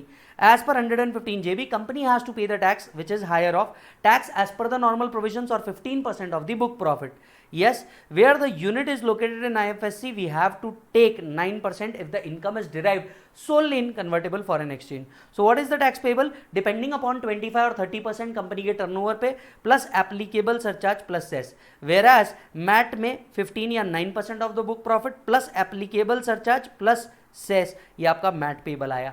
क्या यहाँ पे मार्जिनल रिलीफ भी मिलता है? बिल्कुल मार्जिनल रिलीफ भी आप लोग को मिलता है। इस सेक्शन की प्रोविजन एप्लीकेबल नहीं है अगर असेसी ने ऑप्ट किया है 115 BAA यस और no. Any income arising to company from life insurance business, MAT applicable नहीं है, right. Further, the provisions of 115O, the provisions of MAT will not apply. In short, अगर कभी किसी company ने tonnage taxation opt किया होगा तो उसके ऊपर मैट एप्लीकेबल नहीं है, right. MAT is not applicable to foreign company if the foreign company is a resident of company having DTAA with India and such foreign company does not have a PE in India. अगर मालिक India के अंदर में उस foreign company का PE नहीं है तो उसके ऊपर मैट एप्लीकेबल नहीं है। यस, क्योंकि फिर DTAA की प्रोविजन प्रिवेल कर जाती है rather than income tax. And foreign company is a resident of a company with which India does not have a DTAA and such foreign company does not require to have registration in companies act in India. ना ही हमारा उस country के साथ DTAA, ना ही उसको India में register करने की जरूरत है, तो ऐसे केस में उसके ऊपर ये प्रोविजन आएगी ही नहीं मैट की, क्योंकि उसके ऊपर फिर other provisions of the act applicable हो जाएगी। फर्दर एक्सप्लेनेशन 4A कहता है और कुछ कंपनीज के ऊपर AMT एप्लीकेबल नहीं है। अगर आप देखें तो हम लिस्ट पढ़ रहे हैं नॉन एप्लीकेबिलिटी, किन किन चीजों के ऊपर मैट एप्लीकेबल नहीं है। 115 BAA अगर कंपनीज लाइफ इंश्योरेंस बिजनेस से आ रहा है तो उसके ऊपर मैट एप्लीकेबल नहीं है। टनेज टैक्सेशन कंपनी ने ऑप्ट कर लिया तो एप्लीकेबल नहीं है। फॉरेन कंपनी जिसका PE इंडिया में नहीं है, जिसको रजिस्ट्रेशन इंडिया में करने की जरूरत नहीं है, उसको मैट एप्लीकेबल नहीं है। एंड लास्ट, अगर कोई फॉरेन कंपनी है जिनने ऑप्शनल टैक्स स्कीम ली होगी, 44B याद कर बेटा, शिपिंग बिजनेस, अगर कोई नॉन रेसिडेंट का शिपिंग बिजनेस है। 44BB मिनरल ऑयल एक्सप्लोरेशन से जब इनकम आ रही है, राइट, स्पेशल प्रोविजन है कंप्यूटेशन की, नॉन रेसिडेंट टैक्सेशन में पढ़ते हैं। 44BBA नॉन रेसिडेंट का अगर एयरक्राफ्ट बिजनेस है इंडिया के अंदर में और वो ऑप्शनल टैक्स स्कीम ले रहा है। 44BBB if the company is engage in civil construction turnkey projects, yes, in companies के ऊपर मैट एप्लीकेबल नहीं है।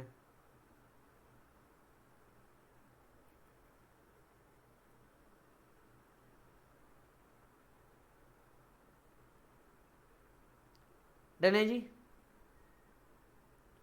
बहुत बढ़िया।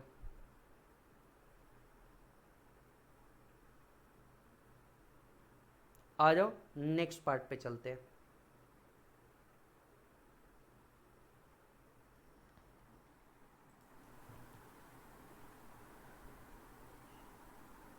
What do you mean by book profit? Book profit means net profit as per profit and loss account। तो profit and loss account का meaning क्या है? सबसेक्शन 2 आपको प्रॉफिट एंड लॉस अकाउंट का मीनिंग भी बता देता है। प्रॉफिट एंड लॉस अकाउंट दो कंपनी के लिए, कंपनी स्पेशल क्लास और कैटेगरी के अंदर में आती होगी जिनके ऊपर स्पेशल एक्ट है, insurance, banking and power generation, electricity, उनके लिए उनके एक्ट के हिसाब से P&L बनाना पड़ता है। तो उनके पास एक ऑप्शन है प्रॉफिट एंड लॉस अकाउंट, उनके एक्ट के हिसाब से या शेड्यूल 3 जो भी वो देंगे वो चलेगा। बाकी सारी कंपनीज के लिए शेड्यूल 3 का जो प्रॉफिट एंड लॉस अकाउंट होगा वो। So profit and loss account should be computed as per the schedule 3 of the companies act. हालांकि for electricity company, banking company, insurance company it may be calculated as per the respective act. Yes और no. Apollo tyres versus CIT का सबसे famous case है इस chapter के अंदर में। क्या केस है मैं आपको याद दिला देता हूं। अपोलो टायर्स वर्सेस CIT का केस है कि जितनी एडजस्टमेंट से बुक प्रॉफिट में बोली है उतनी ही एडजस्टमेंट किया जा सकता है। MAT is altogether separate code, AO अपने मन से कोई फर्दर एडजस्टमेंट नहीं कर सकता। Yes, so where the profit and loss account is prepared as per the companies act, AO could not recompute the profit for MAT calculation. He can adjust only the adjustment provided in 115 JB explanation 1, कोई further new adjustment possible नहीं है, right. जब आप profit and loss account prepare करते रहोगे for the purpose of book profit, याद रखना accounting policy, standard method and rate of depreciation should remain same, right. अच्छा जी, इधर आइए, एक्सप्लेनेशन 1, बुक प्रॉफिट कैसे कंप्यूट किया जाता है। याद करो बुक प्रॉफिट का मतलब क्या है। Book profit means net profit as per profit and loss account, कुछ आइटम ऐड कुछ आइटम लेस, राइट। कुछ आइटम ऐड कुछ आइटम लेस। टेंटेटिवली 21 एडजस्टमेंट्स है टोटल दी हुई, 21 एडजस्टमेंट्स है टोटल दी हुई, 14 एडजस्टमेंट एडिशन की और 9 एडजस्टमेंट डिलीशन की और 2 कॉमन एडजस्टमेंट्स। तो बॉस ऐसे देखा जाए टोटल के हिसाब से तो 23 बनता है, पर 21 एडजस्टमेंट आती है इन टोटल। क्या क्या ऐड करना है आओ जरा देखते हैं। सबसे पहले net profit as per profit and loss account, अगर चीजें डेबिटेड होगी पीएनएल में तो आपको कुछ ऐड करना है। Amount of income tax paid, payable and provision thereof, income tax या प्रोविजन देयर ऑफ आपको क्या करना है, ऐड करना है। यहीं पे कुछ बातें आपको याद दिला दूं, जब हम इनकम टैक्स ऐड करते रहेंगे तो क्या डीडीटी भी ऐड करना है, answer is yes. Health and education says yes, answer interest भी ऐड करना है, यस। ये भी चीजें क्या होगी, ऐड हो जाएगी। Amount carried on to reserve by whatever name called, अगर रिजर्व्स में हमने कोई भी अमाउंट ट्रांसफर किया है by whatever name called, हमें ऐड बैक करना है। Provisions made for meeting the liability other than ascertained liability, in short जो अनअसर्टेन लाइबिलिटी है इसे क्या करना है, ऐड बैक कर देना है। अनअसर्टेन लाइबिलिटी है जो इसे ऐड बैक कर देना है। For example provision for gratuity without actual valuation, लेना, ऐड बैक कर देना। Provision for losses of subsidiaries company, losses of subsidiary company के कोई प्रोविजन बनाए होंगे, लेना और इसे क्या कर देना, ऐड बैक कर देना। अमाउंट ऑफ डिविडेंड पेड और प्रपोज, ये तो बिजनेस एक्सपेंडिचर है ही नहीं, हम पीजीबीपी कंप्यूट करते वक्त भी ऐड बैक कर देते हैं, तो डिविडेंड पेड और प्रपोज आपको क्या करना है, ऐड बैक कर देना है। Amount of expenditure related to income which is exempt under section 10, 11 and 12, ये तो हम सब जानते हैं, अगर इनकम एग्जाम्प्ट है तो इससे रिलेटेड खर्चे अलाउड नहीं है, तो सेक्शन 10 की इनकम कोई एग्जाम्प्ट होगी, 11 और 12 तो चैरिटेबल ट्रस्ट है उनकी इनकम एग्जाम्प्ट है, इससे रिलेटेड कोई खर्चे आपने डेबिट किए होंगे पीएनएल को, लेना, ऐड बैक कर देना। Amount of expenditure related to the income from AOP BOI being assessees share, assessees share of AOP BOI. वैसे आपको पता है maximum of the time AOP higher rate पे टैक्स पे करता है एमएमआर पे, और अगर एओपी ने एमएमआर पे टैक्स पे किया, इसीलिए पहले एओपी पढ़ लेना चाहिए, समझ में आया, इसीलिए आप देखो रिवीजन भी उसी सीरीज में करवा रहा हूं।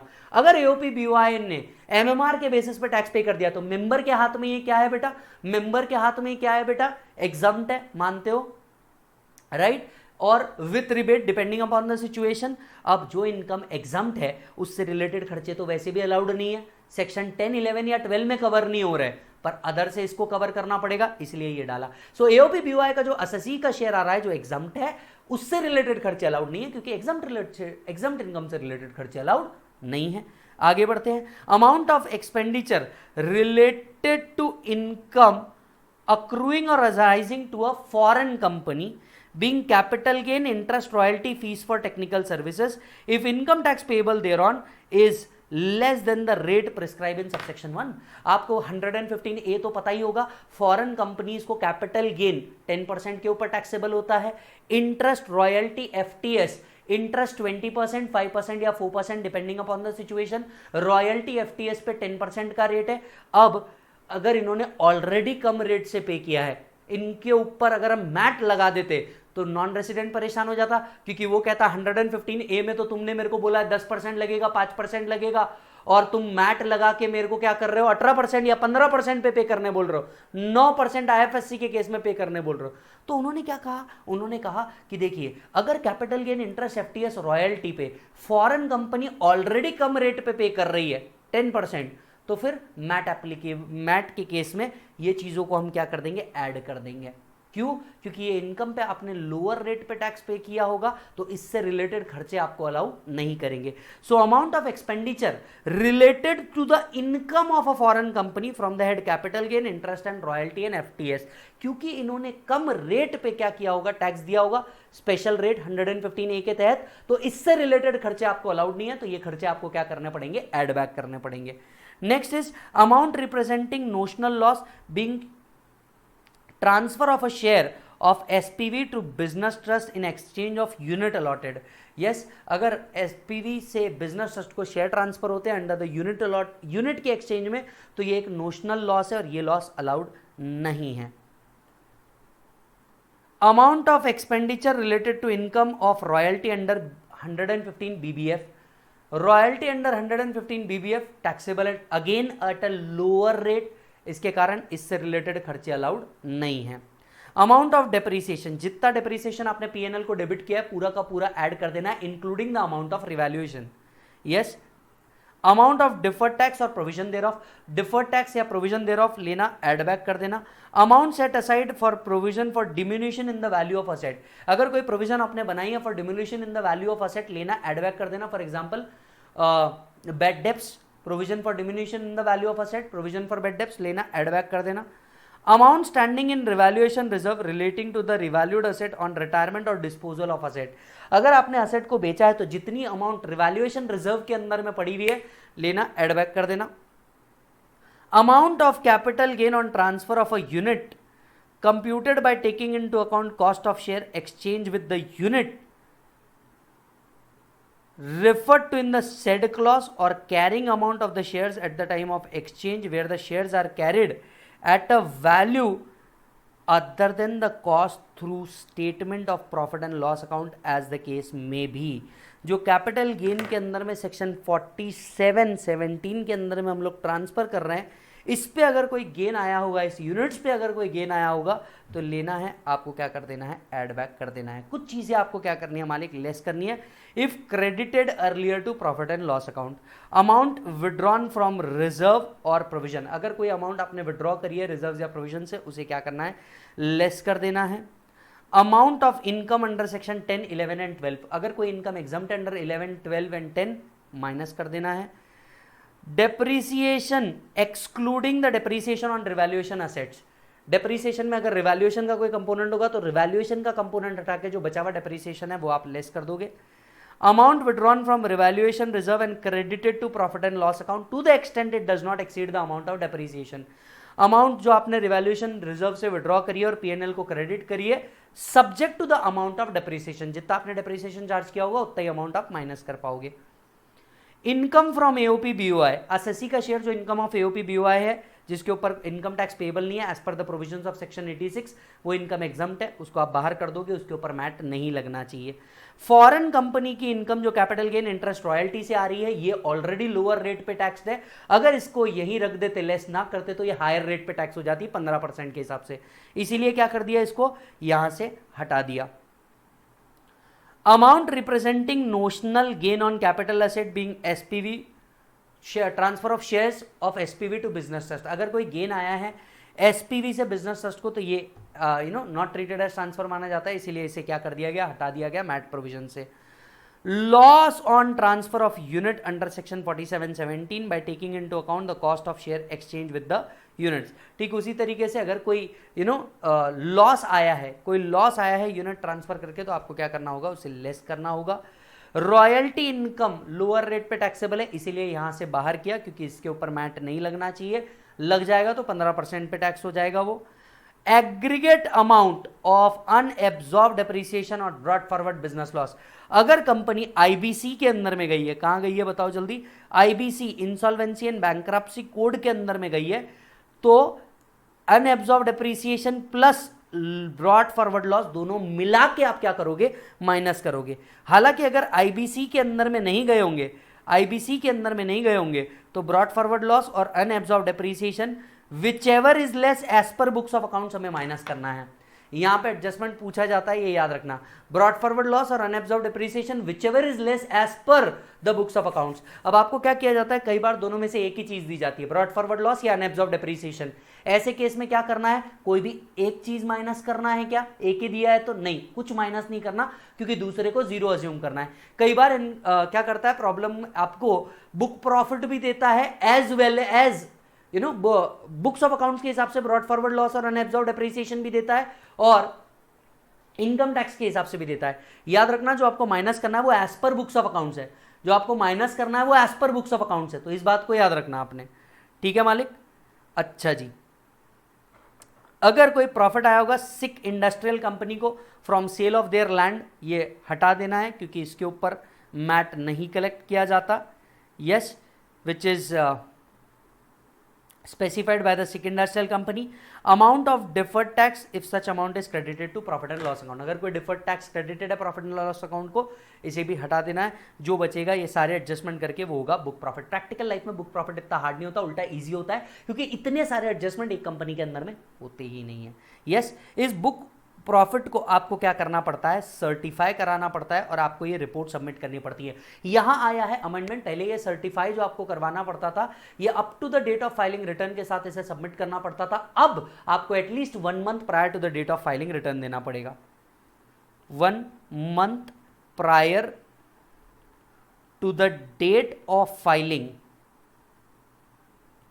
ROI।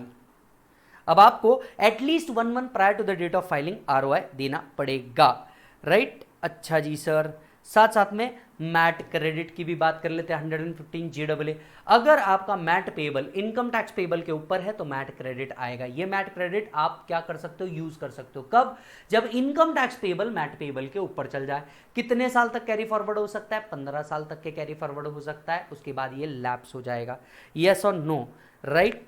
अच्छा जी, कितना आप क्रेडिट यूज कर पाओगे, सिर्फ उतना ही क्रेडिट यूज कर पाओगे जितना income tax payable exceed MAT, उतना ही क्रेडिट यूज कर पाओगे जितना income tax payable exceed MAT. मान लीजिए अगर कोई कंपनी है ये LLP में कन्वर्ट हो जाती है, तो जितना मैट क्रेडिट था क्या इसे AMT क्रेडिट मान लिया जाएगा, आंसर इज नो। अगर कंपनी LLP में कन्वर्ट होती है तो जो मैट क्रेडिट था उसे AMT क्रेडिट नहीं माना जाएगा। सो आइए, मैट क्रेडिट टैक्स क्रेडिट कितना होगा, if MAT paid is minus income tax payable, ये आपका क्रेडिट हो जाएगा। Such credit shall be carried forward for 15 assessment year immediately succeeding the assessment year in which credit arise. Tax credit shall be allowed to be set off when normal provision exceeds the MAT. Set off shall be allowed to the extent normal tax exceed MAT payable. Upon conversion of unlisted company into LLP, 115 JAA shall not apply to the successor LLP। Yes or no? Tax credit आप उतना carry forward नहीं कर पाएंगे जितना foreign tax credit आपने utilise किया होगा।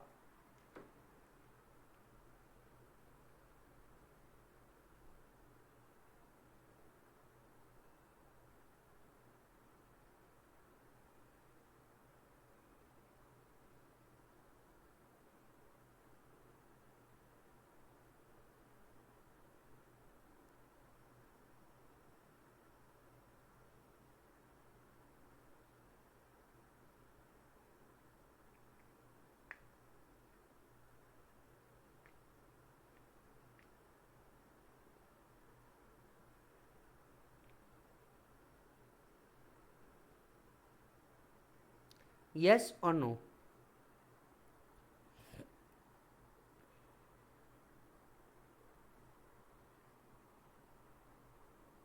चलिए सर,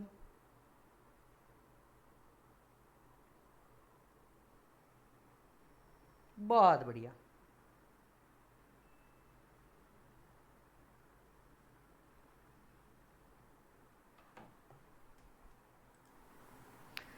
नेक्स्ट पॉइंट के ऊपर आते हैं मालिक।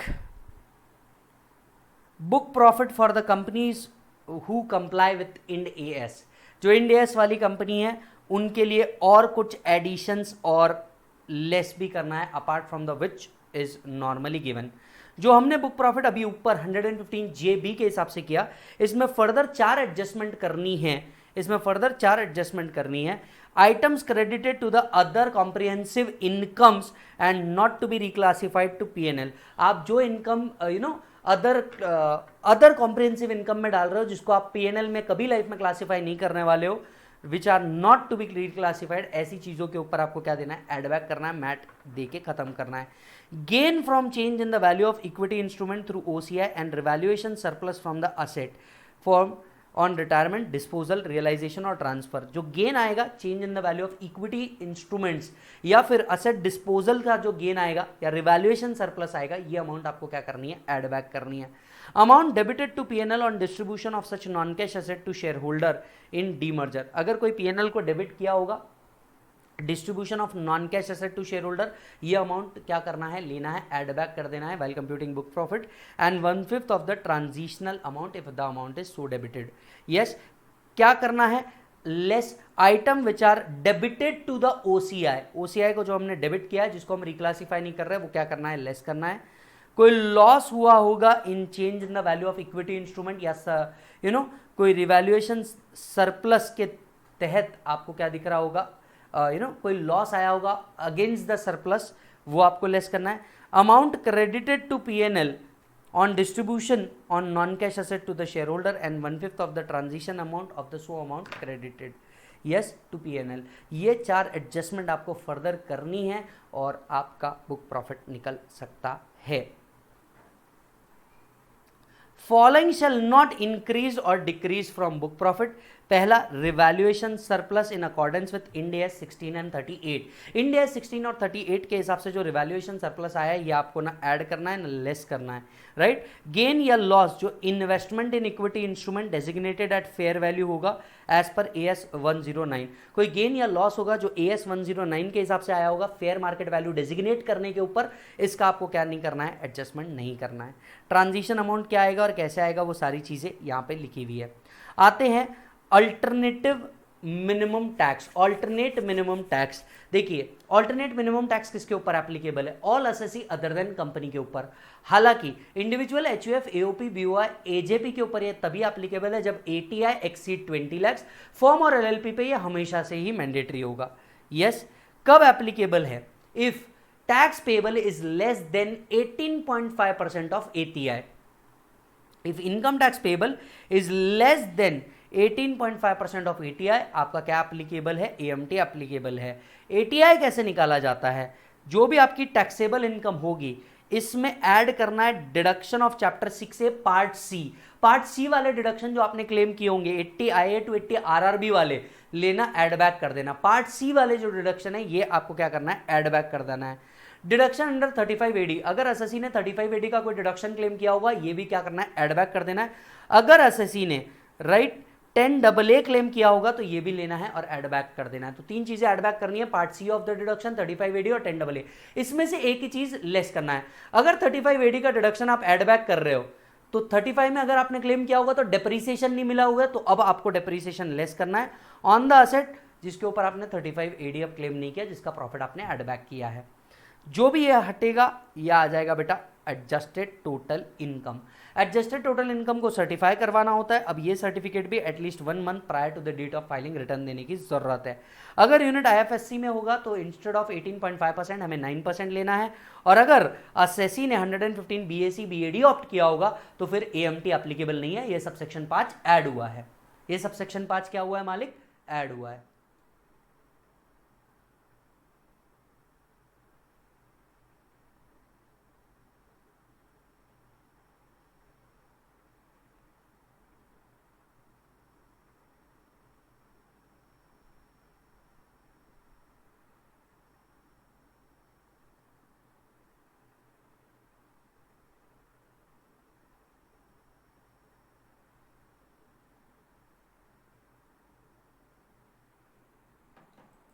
चलिए AMT क्रेडिट पे भी बात कर लेते हैं। लास्ट पॉइंट है मालिक AMT क्रेडिट। AMT क्रेडिट को याद कर कैसे अराइज होता है, if AMT payable exceed income tax payable तो AMT क्रेडिट आ जाता है। ये क्रेडिट 15 साल के लिए कैरी फॉरवर्ड किया जा सकता है।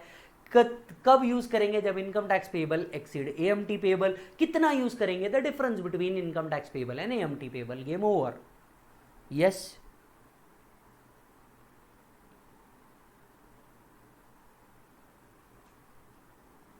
हालांकि हम उतना नहीं ले पाएंगे जितना फॉरेन क्रेडिट आपको अलाउ हुआ है। यस और नो, दैट्स इट। यहां आपका AMT रिवीजन भी क्या होता है मालिक, ओवर होता है। AMT के ऊपर मैंने बहुत सारे क्वेश्चनेयर के अंदर में डाल के रखे, जाओ ना जाकर के देखते क्यों नहीं हो। यस और नो। सो AMT का रिवीजन भी हमारा मालिक यहां पे ओवर होता है, right.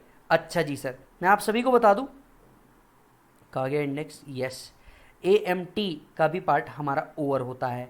So I think next एक बूस्टर के अंदर में हमारा DT पोर्शन पूरा खत्म हो जाएगा। वैसे भी अब कुछ नहीं बाकी है। एज सच देखोगे तो tonnage taxation and assessment of various entities बाकी है, तो ये कोई बहुत बड़ी मैटर है ही नहीं, जिसमें आ जाएगा tonnage taxation, business trust and various trust amalgamation demerger, तो वही पार्ट आएगा। सो आई थिंक एक लास्ट पार्ट में डीटी का पूरा रिवीजन खत्म हो जाएगा और फिर आएगा हमारा इंटरनेशनल टैक्स। इंटरनेशनल टैक्स हम लोग चालू करेंगे। इसी तरह से अपना प्यार बरसाते रहिए। Thank you so much, bye bye and take care.